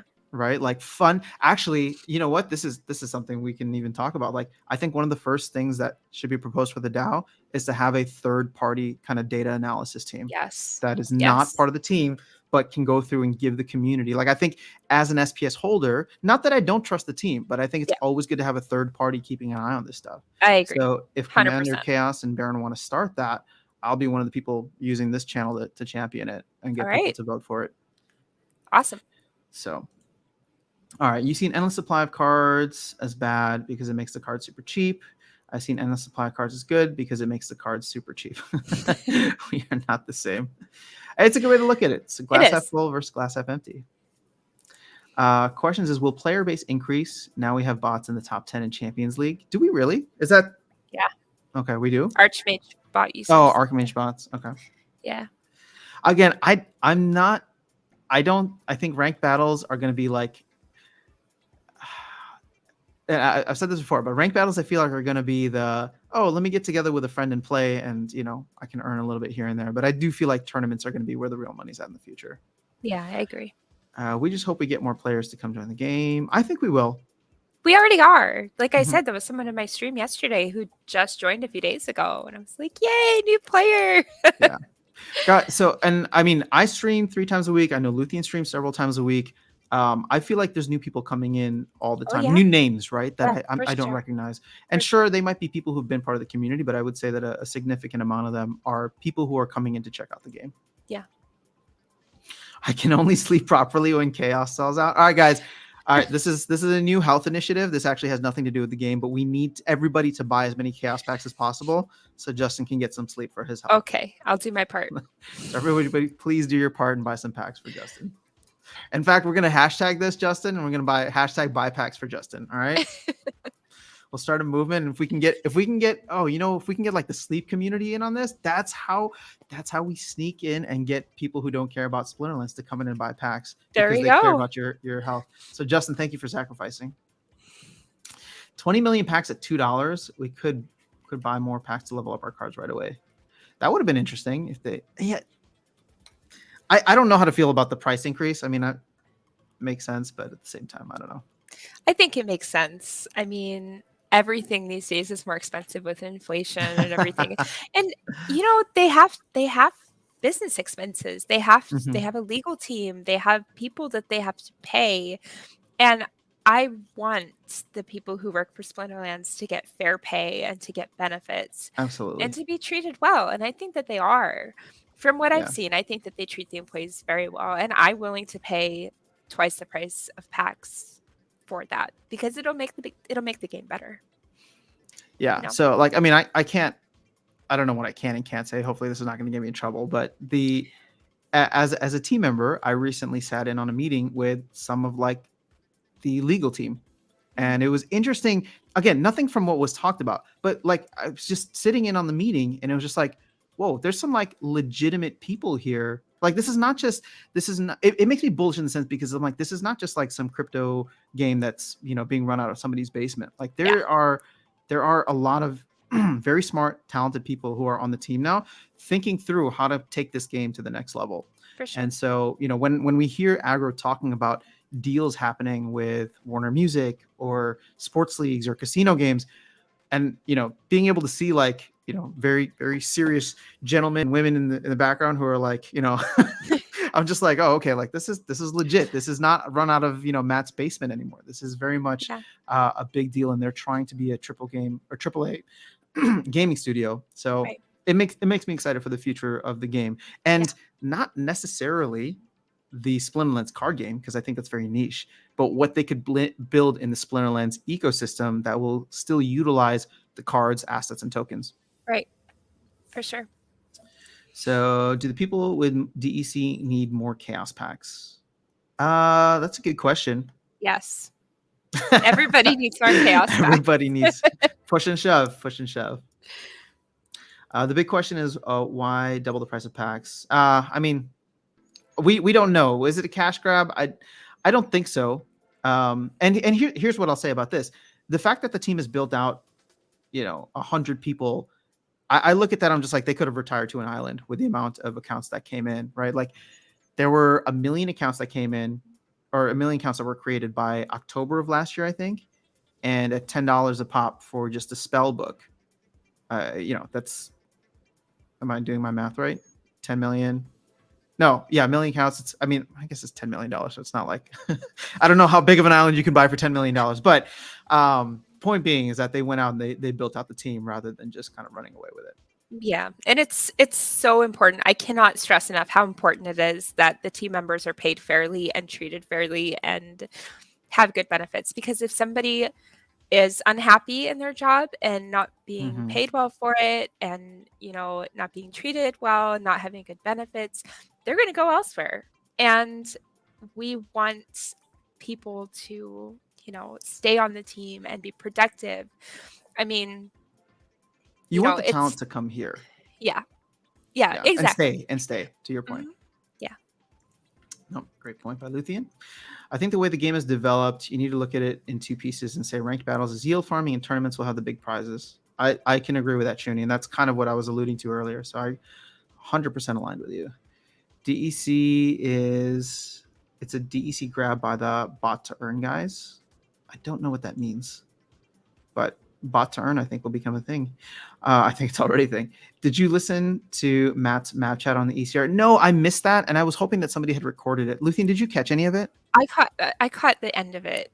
I was Can you share anything? I was doing a workout, and I didn't know Matt was on until I went upstairs to go like get water and all that. And Baron's like, "Are you not listening on Matt's chat?" I was like, "No, what's going on?" Like, wait, so did he hear it? And yeah, give you the lowdown. So right, he share it with us, heard it, please. but he didn't tell me everything. So I don't know. He was just like trying to get ideas for ECR and stuff like that. So I don't have Okay, all the details, unfortunately. Sorry. Baron was also working at the time, so he fair was enough. working and listening, so multitasking. He probably didn't catch everything, but I did catch the end of it, and I gotta say, I love that Matt got involved with the community like that to get Yeah, ideas, and I think that that's so important. Talking with the community and talking with the people who are playing the game. Um, getting our feedback. I mean, it's wonderful. I yeah. love the team so I, much. I think I think they're doing as much hate as people throw at them. I feel like they do a great job listening to the community and taking that feedback, and implementing it. The only problem was that we had this lull period from January to like May where maybe it was the tech modernization thing or updates or getting developers up to speed. Everybody just kind of lost their patience with the team, myself included, right? Because it's just like we want all these things. And now the reason I get so bullish is because I'm just like, well, guys are delivering updates twice a week now, right? Yeah. And so I tell people again, if you're frustrated about something, voice it, right? And I would request doing it in a respectful way and constructive way. Absolutely. But it's just if there's stuff that you're upset about, I will guarantee that other people are upset about it too. Like look Mhm. at the 2-day rental thing, right? Isn't that Yeah. even something that they were talking about getting more feedback on because it's Yeah. had such a backlash? Yeah. So like my point is go make noise, right? Respectfully, Yeah. don't tear people down, but go make noise if there's something that bothers you, because Yeah. if it bothers you, it probably bothers someone else, and the team is listening, right? They may not Yeah. agree with you ultimately, but they're at least Yeah. listening. They are listening. And I can't stress enough how important it is to say things in a constructive manner and not, attack and be, negative. Like there's a nice way to say literally everything. Yeah. Okay, this is totally random, but I had an incident recently where I bought basil from this local company called Gotham Greens. Anyway, the basil was moldy. Every time I bought it, it was like this happened like 3 times, Oh my right? goodness. So I mean, I've bought from this brand for years and this has never happened. So I reached out to them. I was like, "Hey, I love your guys' product. You guys make such good basil. You guys are awesome. The past 3 times I've bought your basil, it's been moldy, and I just want you guys to know so that you can fix whatever issue's going on." And they sent me a thick book of coupons for free products. That's Like, amazing. there was, like, 20 coupons for free Gotham Greens basil products, and I think that they sent those coupons, and so many of them, because I was nice about it. Like, it's not difficult to just say things in a nice, constructive manner, and you catch more flies with honey than with vinegar. No, that's a great point. And here's the thing about that is if you do it in a way where it's constructive, the team can instantly recognize, and not the team, but just anybody will instantly recognize that you care about the game, Yeah, right? And you're invested in its future, and you are somebody who's not just complaining to complain. Like for if you sure. come off as like very antagonistic, a lot of times that gets dismissed. I'm not saying by the team, but even by the community, because it's just like, Mhm. all right, here's somebody who's like complaining once again. And I'm not saying that they should be dismissive of you. I'm just saying that that's generally what ends up happening. Yeah. As people tend to tune that out. But it's interesting. Map chat the last couple months has been. I feel like there's a lot more antagonism that happens in map Uh-huh. chat recently, which Yeah. has made me very quiet on there. And actually, I don't even go in as much as I used to. But it's I appreciate the fact that people bring things up, and it's just a matter of like, okay, well, maybe we're just like too many chickens in the roost, like talking amongst each other, and we need the farmer to come in and actually lay down the law, like because we can't do anything, right? So we just end up retracing a lot of the same steps. But Yeah, I don't know. I agree with you 100% that going about it in a constructive way has way more value. for sure. Also, they have a website, isn't it like feedback.splinterlands.com? Like They do. use it. I Use it. haven't. I haven't used it. I mean, I I, voted on some things on it, but I I should haven't used it probably use either, it but more. so I wasn't talking to you. I was just saying for people who need it to Yeah. go ahead and use it. All right. So Furious is saying I don't run bots because I have my pride. LOL. Don't understand why people do it. See, and that's what I'm talking about. Like it's just people are gonna feel a certain way. Yeah. Okay, Furious agreed. Are we here to play or are we here to extract? See, good points. I think a big seller for the game would be a potion for ECR. Yes, I want that so bad. I I want hope that so bad. they talked My about it. ECR sucks. What's what's a good solution? Have you thought this through at all? Like, would you spend, and let's just throw some hypothetical numbers out there. Would you spend a voucher to increase your ECR recovery rate? Would you do Yes. it to increase like your ECR by like 10%? Or would you do it to like decrease your ECR burn rate? You know what I mean? Like, I think they could have different potions that do different oh, things. okay. So you could have like one potion that is maybe, that costs 20 vouchers or something that will bring your ECR all the way back up to 100%. Or maybe they can have some that cost less that just, increase your ECR recovery rate for a short amount of time. So I think that there's a lot that they could do with ECR potions, and I really hope they do that. That would be very exciting. Yeah, I mean, I don't know. I don't know what I would want, but I want something. I just want more utility for vouchers. Yeah, me too. All right. So Chuni's saying, who keeps buying all the rewards cards from bots? If that stopped, bots could be mitigated. But Chuni, like when you buy a card, how do you know if it's from a bot? I mean, I guess you could see if they're selling like 5 million copies of it. Yeah, but, I buy a lot of reward cards from bots, so I'm sorry, it's my fault. Yeah, no, I'm not going to blame you for that. Chuni, like it's a market arbitrage. So again, like this is what I'm saying, where you're not gonna stop the bots, at least not in the current iteration of the game, nor will I think the team ever make a move to try to ban what's happening with the rewards cards. I think all they can do is try to slow down the issuance of rewards cards, which that seems to be a focus for them now. But yeah, do what Luthien's doing and take advantage of the cheap deals. Bots are basically becoming indirect farms for whales and investing players because they would make. Yep. They're just going to be farms and they're going to be selling to you. And you can either choose whether or not the card values are cheap and without having to doing the farming yourself. When will the ranked matches stop giving out DEC? No idea. I would assume it's coming soon though. So I heard, now I did not hear this from the horse's mouth, but I heard that Matt was talking at DigiCon, which I missed because I had a terrible migraine yesterday. Okay. So I couldn't attend. I heard that DEC ranked rewards are not going away. Please don't quote me on this because, like I said, I heard this from a secondary source. Yeah, somebody who was talking to Bulldog, right? Or maybe it was Bulldog. Maybe it was Bulldog, not Matt. I don't know. It's hearsay. I think I heard something similar. There was somebody talking with Bulldog, and I felt like maybe they didn't know, because it sounds like, at least from the post, that it's all going away. Yeah, that's what I thought too. And then I heard that from yesterday at DigiCon, and I mean I wasn't there, so I don't know exactly. Yeah. Okay. Well, we'll see. I think it's still going away, and hopefully this Monday we'll get some kind of. I don't think Matt's going to be on the town hall though. So actually, no, he should be. We'll see. No, maybe not. Sometimes he hops on by surprise. So yeah, we'll see him. I feel like, I mean, with the amount of stuff that they have planned for August, right? Because he listed like so many things out, like LP rewards, Rift Watch. Like, I feel like he should be on every week just for the month of August. Yeah. Or it'd be nice if he was. Yeah.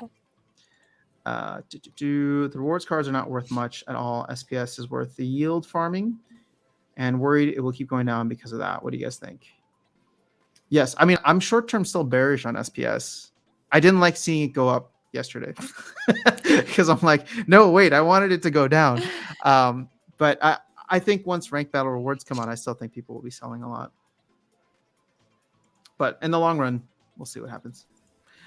I won't be able to buy 20 cards every day at 1250 CP per dollar if there's no bot farms. See, Fierce Chicken knows. Ooh, Luthien, did you buy a validator node? Just wondering what your thoughts long term, and if a node is something you're interested in investing in. I did. I bought two licenses. So I wish I could have bought more, but I couldn't part with that much SPS. So I did buy them in the pre-sale, so got a decent deal on them. I actually had a friend, my guild leader, helps me buy them. I don't know if I ever told you the story after sound, but we were flying to California for my niece's graduation, and our flight was 17 hours delayed. What? Oh my goodness. Were you stuck at the airport that entire time? Well, they told us to go get a hotel. So, and of course, there's 7 of us. So we had trouble finding a hotel that would take all of us. Oh my gosh. And when we did finally get one, they only had 2 double beds. So it was the like pull-out couch. We got to the hotel at 2 in the morning. Oh my goodness. We were already supposed to be in California by this time. We had sat in the plane at the gate for 4 hours. Oh gosh. With 5 kids. Oh my God. Like that was the amount of time it should have taken to fly to California from where we are. Yep. So we finally get to the hotel at 2 in the morning, and I had to line up the kids in the double bed, like foot to head, like sardines. It was ridiculous. So anyway, that was the day that the validator node license pre-sale was. One live. So we were supposed to be in California already, but we're like at the airport waiting for our plane. And I messaged my guild leader. I'm like, can you help me? Because I'm probably going to be in the air when these drop, you know? Turns out we weren't, because our flight was delayed even more. It was ridiculous. I'm never flying Frontier again. Yeah. It was rough. So, yeah, anyway, that's my story about validated. Well, nodes. you'll But never he was able to get them. you will never forget where you were when people ask you in like 10 years, be like, wait, you bought a validator node during the pre-sale? Yeah. Where were Yes. you? You'll be like, I'll never forget where I was Never that day, forget. sitting on a plane for 4 hours. Yeah.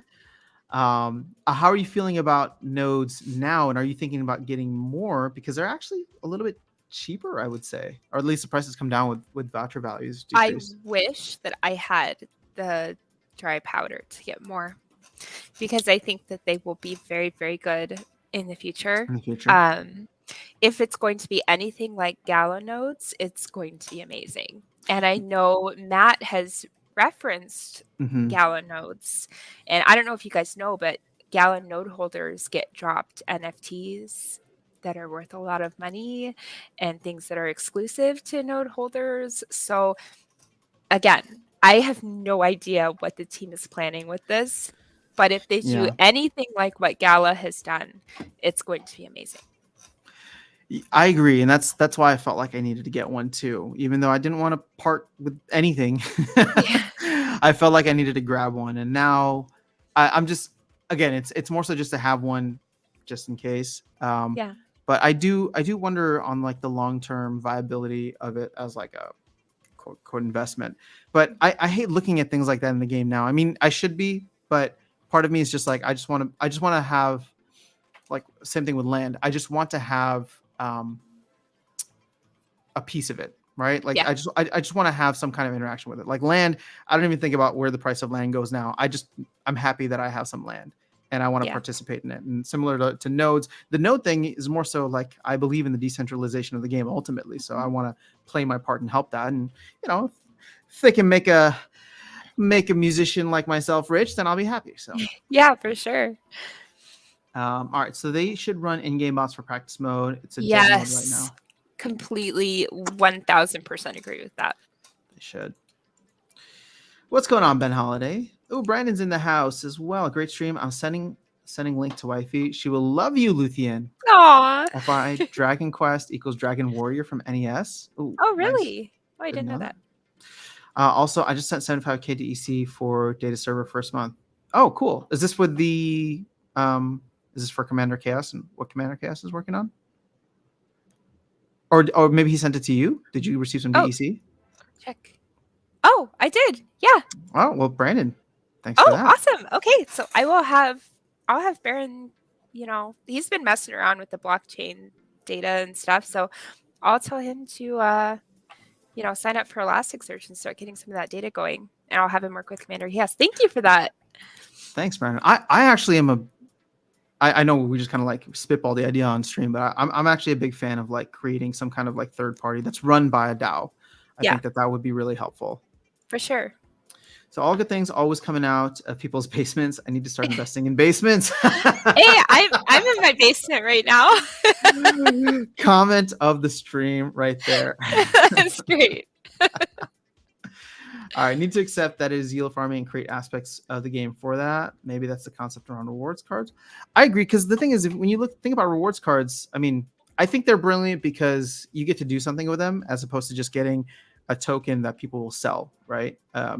So if you give something that actually has utility, then people aren't going to be in a rush to sell it unless they have too much of it.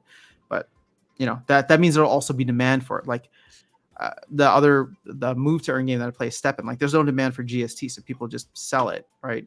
But if you could play with whatever you earned, I don't know, that'd be interesting. Speaking of which, it sounds like Baron isn't playing Blanco's Block Party as much anymore. No, Are you playing that still? I never really liked Oh, it. you never got into it. Okay. It kind of I made remember. me Yeah, motion sick. I remember. Yeah. Yeah. This I is fun. tried, but I couldn't do it. All right, so Archmage has changed my mind regarding Rift Watchers. I won't buy in. I'll sell my vouchers, 25% of SPS, and sell into BTC. Then I'll watch the effect of Archmage has in the game. Who wants to play against bots? Fair point. Fair point.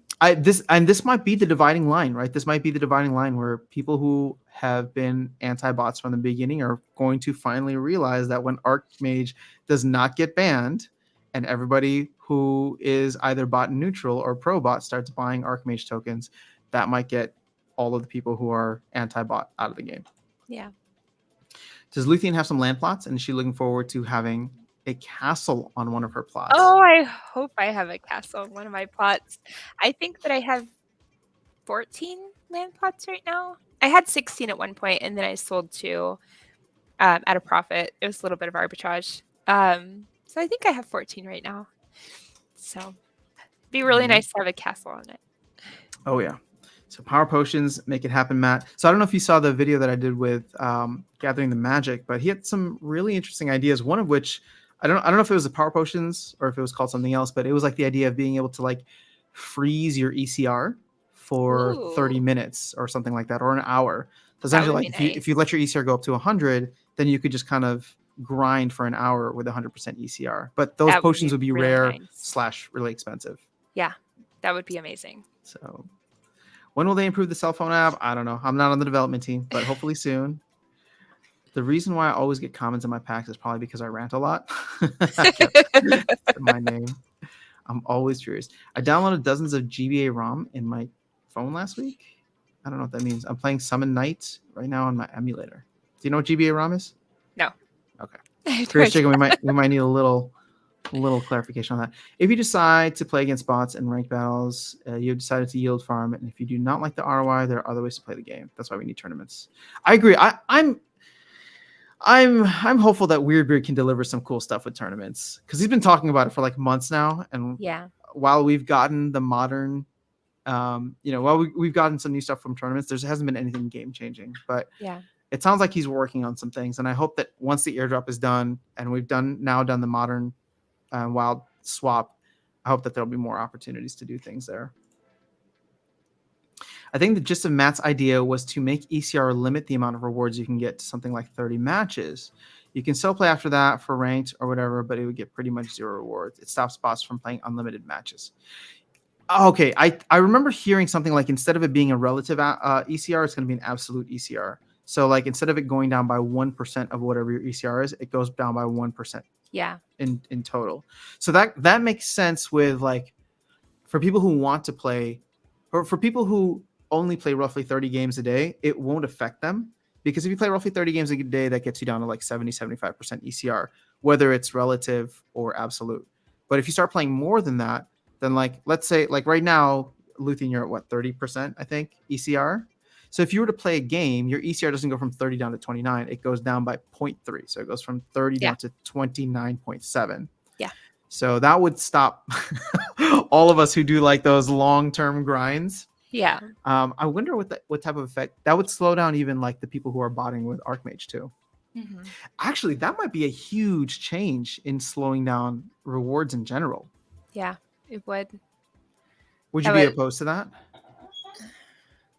The reason I would be opposed to it is for selfish reasons. Fair. No, because I'm not actually that great of a player. Like, I'm really not. I lose a lot, and like I really wish that ECR didn't go down if you lose a game. I feel like it should only go down if you win. If you win. Sure. Okay. Because I'll lose one, and then I'll win one, and then I'll lose 2 and I'll win 1, and And it's like I only have a small amount of wins by the time my ECR is drained, you know? Mm-hmm. Like, I don't know. I should probably just become a better player. It's not easy though. Shouldn't we all? I wonder if this would cause like, and feel free to not answer it if you don't want to, but like let's say they do this ECR thing. Like I can see myself then playing an account down to like 50% or maybe even like 30%, and then letting that account rest for a couple of days because it would need to actually rest, right? And Yeah. delegating the cards to a second account or an alt account. So this might create that whole alt account exploit, if you want to call it that. Yeah. And people are already doing that, Mm-hmm. you know. I personally wouldn't do it just because I'm lazy and it would take too much work. Peak Monsters makes it so easy. I don't know. I would think I'd be too lazy to actually do it. Fair. Okay. I So, feel like the problem is for people who aren't lazy, it would definitely incentivize them even more so. yeah, for sure. Yeah, I can agree with that. I don't think you're that lazy, but not for this. I feel like you're very disciplined when it comes to dealing with your Splinterlands investments. You can still play that for ranked, but you get pretty much the rewards. I doubt there's a chicken in the Mav chat after sound. I'm not a Mav. I doubt there are chickens in the Mav chat. So we need to get you to Mav status. How many packs have you bought for your chicken? Splinterlands is an economy, DeFi, and game, a great hobby with intangible value. Let's go ahead and look at it. All right. I mean, I'll agree that the mobile app is definitely lacking. Yeah, for sure. I'd be playing more on the go. If ECR potions are EV bot farms, bots will use them. So Justin's saying, I think to improve the mobile experience, they should add the market and option to buy and sell. That would be great. I think that the reason they don't is because of some legal stuff. Oh, that's a good point. So I think that's the reason. Apple and Android would have a field day with that. Yeah. Are those exclusive BizKitty headphones? No, they're not. They're not. Oh, BizKitty getting some free promo here. It was a dev at Digicon. Oh, that was talking about this DEC change. Oh, okay. I see. It was said yesterday it was Khan and Digicon. At Digicon, it was a dev named Khan, I think. Everyone thinks he was mistaken. I thought the same thing too, because even Bulldog was like, "Are you sure?" And Bulldog's like, just being polite, was like, "I think we'll have to wait and find out." So, how are you doing on time? Because we just hit 2 hours. This went by so fast. Oh my gosh, it's been 2 hours already. Yeah, is your kid's movie almost done? I'm sure it's over now, and Baron's probably like, "Oh my gosh, when is she going to be done?" Should we wrap up here? You got a little more time. We can do maybe like 10 more minutes. Sounds good. All right, let's catch up on some of these questions. Is there anything you wanted to discuss that we haven't already discussed? No. Shawn Michael's in the house. Ooh, two of my favorite SPL peeps, After Sound and Luthien. Thanks for being here, Shawn Michael. We can do giveaway towards the end. If you're shaking comic card. Oh my gosh, did we actually catch up with the chat? Rift Summoners in the house. All right. Sue, here we go. Here's a game strategy one for State of Survival. I need some reverse speed lineups for only CL. I'm getting destroyed. Okay, Earth. Go with Obsidian. So you want Obsidian. Okay, Chaos only. You could do Mycelic Infantry as your tank. You definitely want Queen Mycelia in there. Goblin Psychic. Let's see what's Blight for sure. Yes, Blight. If you have Blight, not everybody does. Hunter Jarks is a good one to put in there for reverse speed. Goblin Tower has slow speed and it does blast, which is really nice. So those would be my go-tos. Yeah, I usually play. I'll usually think first to my Earth deck if it's available. Yeah. Sometimes I've played Fire just because I like throwing. If you have Grum in there, he can be fun when he becomes super fast. So yeah, I would say that those are good ones. All right, so you need to have some gambling aspects of the game. Will attract more players. Should have to be legal. There's this casino thing that they're talking about. Do you have any information on that? I haven't heard anything about it. Okay. Agro's mentioned it several times on recent town halls. But there's a casino element, and I don't know if it's like a casino or like a casino within Splinterlands element.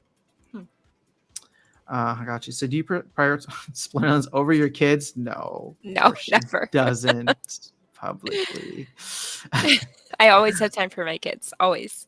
Gotta have time for them. Are you going to spend SPS on Rift Watchers or buy from Hive to save your SPS? I'm probably going to buy it so that I can hold on to my SPS because I don't want to part with it. Do you think that buying now for Rift Watchers is a good idea? Yeah, Do you think the price I've been impact's gonna trying high? to work on that. The Okay. problem is that I stake it. I'm like, oh, it's now part of my my Once it's SPS staked, file. it's like I don't want to ever take it out. It gets me vouchers. Yay. Exactly. I saw this. It happened to me while I was in the middle of a tournament. Blight is no longer available for CL and modern tournaments as they currently Yep. exist. But yeah, it's sad. He wins me more games than I deserve. When I found Splinterlands, I joined Discord and got a call with Khan, and he gave me a 20-minute Q&A. Very nice guy. I offered him Aw. to pay him, but he said no need. That's awesome. Oh, that's so sweet. There's some really great people on the team. So For sure. What are y'all thinking about getting into Rift Watchers? I mean, I'm planning to get some packs. Oops, guy in the match just got my question. Oh, okay, never mind. I guess that wasn't for us. Cool. So I guess we can wrap up here. How are you feeling? We do good? Yeah. Did you have fun? Yeah. Did you enjoy his first time chatting? It was great to actually speak one-on-one with you. Yeah, it was a lot of fun. Now I definitely want to give you a chance to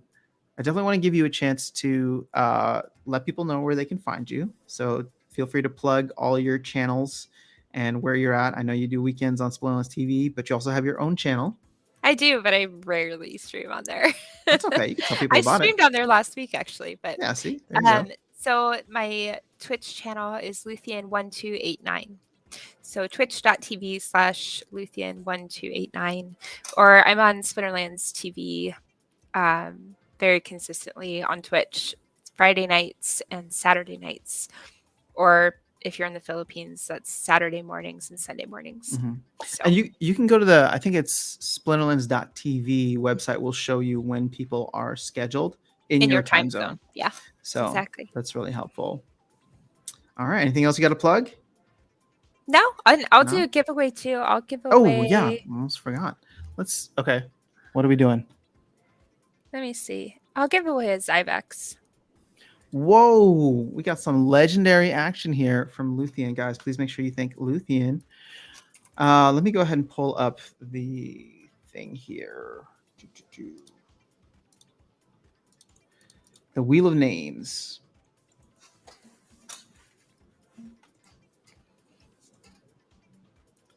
Zyvax Vul. I've come around to some of the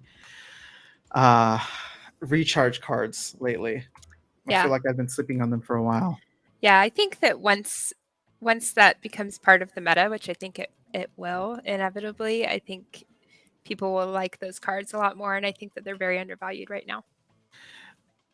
When it comes to Rift Watchers abilities, or maybe even like stuff that might come through in Rebellion, how do you see them potentially improving recharge? Is there like something else that they could add in? I don't know. I really don't know. It's something that I haven't given a whole lot of thought to, and I should. And I've been saying since Recharge came out that I think that it's going to be a really good ability. I just haven't figured out how best to use it yet, except in matches against like Llama-Cron or Llama Cube or something like that. Mm-hmm. So, gotcha. All right. Well, it's definitely very situational, but I like it a lot. All right, guys. So for the giveaway, I have the wheel pulled up. I'll show it in a second. But if you have not chatted in the last, I don't know, a couple of minutes, just throw in something into the chat now. And that way I can recognize you as a participant and we'll get the wheel spinning. Let me go ahead and find this. You got any plans for the rest of the day, Luthien? Enjoying Sunday and summer in Chicago. Come on. Yeah, I got to get my workout in, and then we'll probably just hang out and chill. It's raining today. We've got thunderstorms, it is. So no going outside or anything. So Okay, we can talk about this more offline, but I'm actually headed to Chicago later this week. Are you So, really? I am. So I don't know. There's somebody who had reached out to me last time about doing like a Chicago Splinterlands meetup. So let me see if I can find who that was. That If might there's have people. been Axler Twinblade, maybe. It might have been. That actually sounds familiar. I think that was him. That's Do what my you? memory. Well, I was in on that conversation. And I Oh, you want to were? say it Okay. was him because doesn't he live in like Indiana or something I don't know. I'm just or curious how big Michigan? the. I'm just Maybe curious how Michigan. big the community is because I would definitely be down to join Yeah, that'd be fun. if there's something going on. We can almost. It's like a pregame to Splinterfest. Yeah, that'd be a lot of fun. Okay, so where am I looking at here? Let's go ahead and I can add my screen in. All right, I've copied everybody's names, so hopefully you said something in the chat. Let me go ahead and refresh this. So now we have people. Back to advanced. And I'm just going to go ahead and spin it. I know we have a bunch of blanks, but if we get a blank, then we'll just remove them all. All right, so let's go ahead and spin it here. This is for a Zyvax Vool. Best of luck to everyone. Oh, we're going to get a winner. Chris West, congratulations. Right. The IGN is already there with you there. All right, sending it now. Well done. All right. Well, I gotta match the generosity of Luthien. So I don't have a Zyvax Vool, but I will do a pack giveaway. All right. So I'm gonna pull one more name from here, and we'll just see who. All right. Well, blanks didn't come into. Ooh, so close.